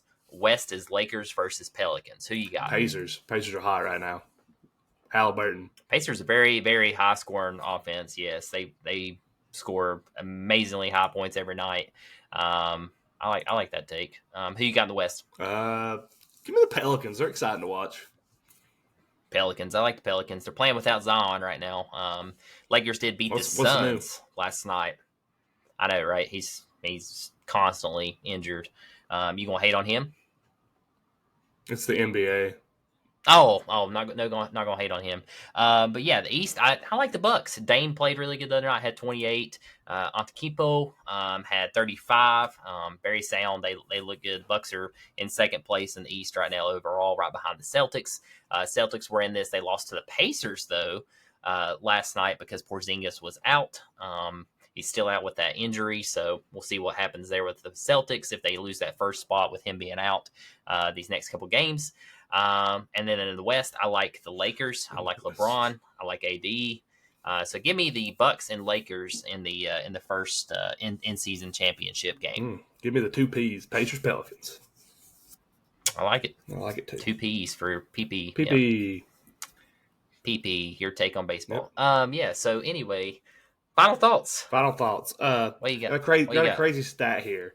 Tony Gwynn. I don't know if many people know who Tony Gwynn is. Well, they should. If you're a baseball fan, you should know who Tony Gwynn is. He's one of the greatest hitter in baseball history. He played basketball. Played college basketball. And Tony Gwynn had more assists in college, 590, at San Diego State University, than strikeouts in his 20-year Major League career. He only struck out 434 times in his Major League career. He had more assists in 4 years in college basketball than he did strikeouts. To put that in perspective, Greg Maddux never struck him out. John Smoltz never struck him out. Roger Clemens never struck him out. And Nolan Ryan never struck him out. And he only faced a 2-0 count 2 times in his entire career. Or an 0-2 count. Sorry, 0-2 count 2 times. I thought that was a crazy fact. Final thought about baseball with Tony Gwynn. What do you got for your final thoughts, buddy? Final thoughts, Michigan sucks. All right, that's all. Michigan sucks. Final thoughts. All right, guys. Michigan sucks. Follow us on all our social medias. If you want to hear my hilarious takes about Major League Baseball, because I don't know nothing about it either, follow us on all our social media. Follow us, listen to this podcast. Shout out Billy Bolin. Shout out Tyler Castle. Shout out all my AL East people. Shout out all my Michigan fans. We love the AL East. Hey, I love a good debate. I don't know about you, but I love a good debate. I love the AL and East. I'm happy we can do this. I do too, man. I love the NL East, man. At least we on the East Coast. I love Eric Herzog. I like Dylan Dominic. I like Tyler Payne. I like Timothy Ronze. I like all these people, man. You guys are my heroes. I appreciate you guys calling me all the names you called me this week. I like this episode. Pretty long one we had here. Hope y'all enjoy it. It's Thursday. Enjoy your weekend. We'll be back with y'all Monday morning. We'll record on Sunday. Be back with you Monday morning. Y'all have a good one. Keep following us on our social medias, Facebook, Twitter, Instagram. And be sure to follow us on all the podcasting platforms that you like to listen to so you get a notification when a new episode comes up. Peace, guys. Thank y'all. Bye.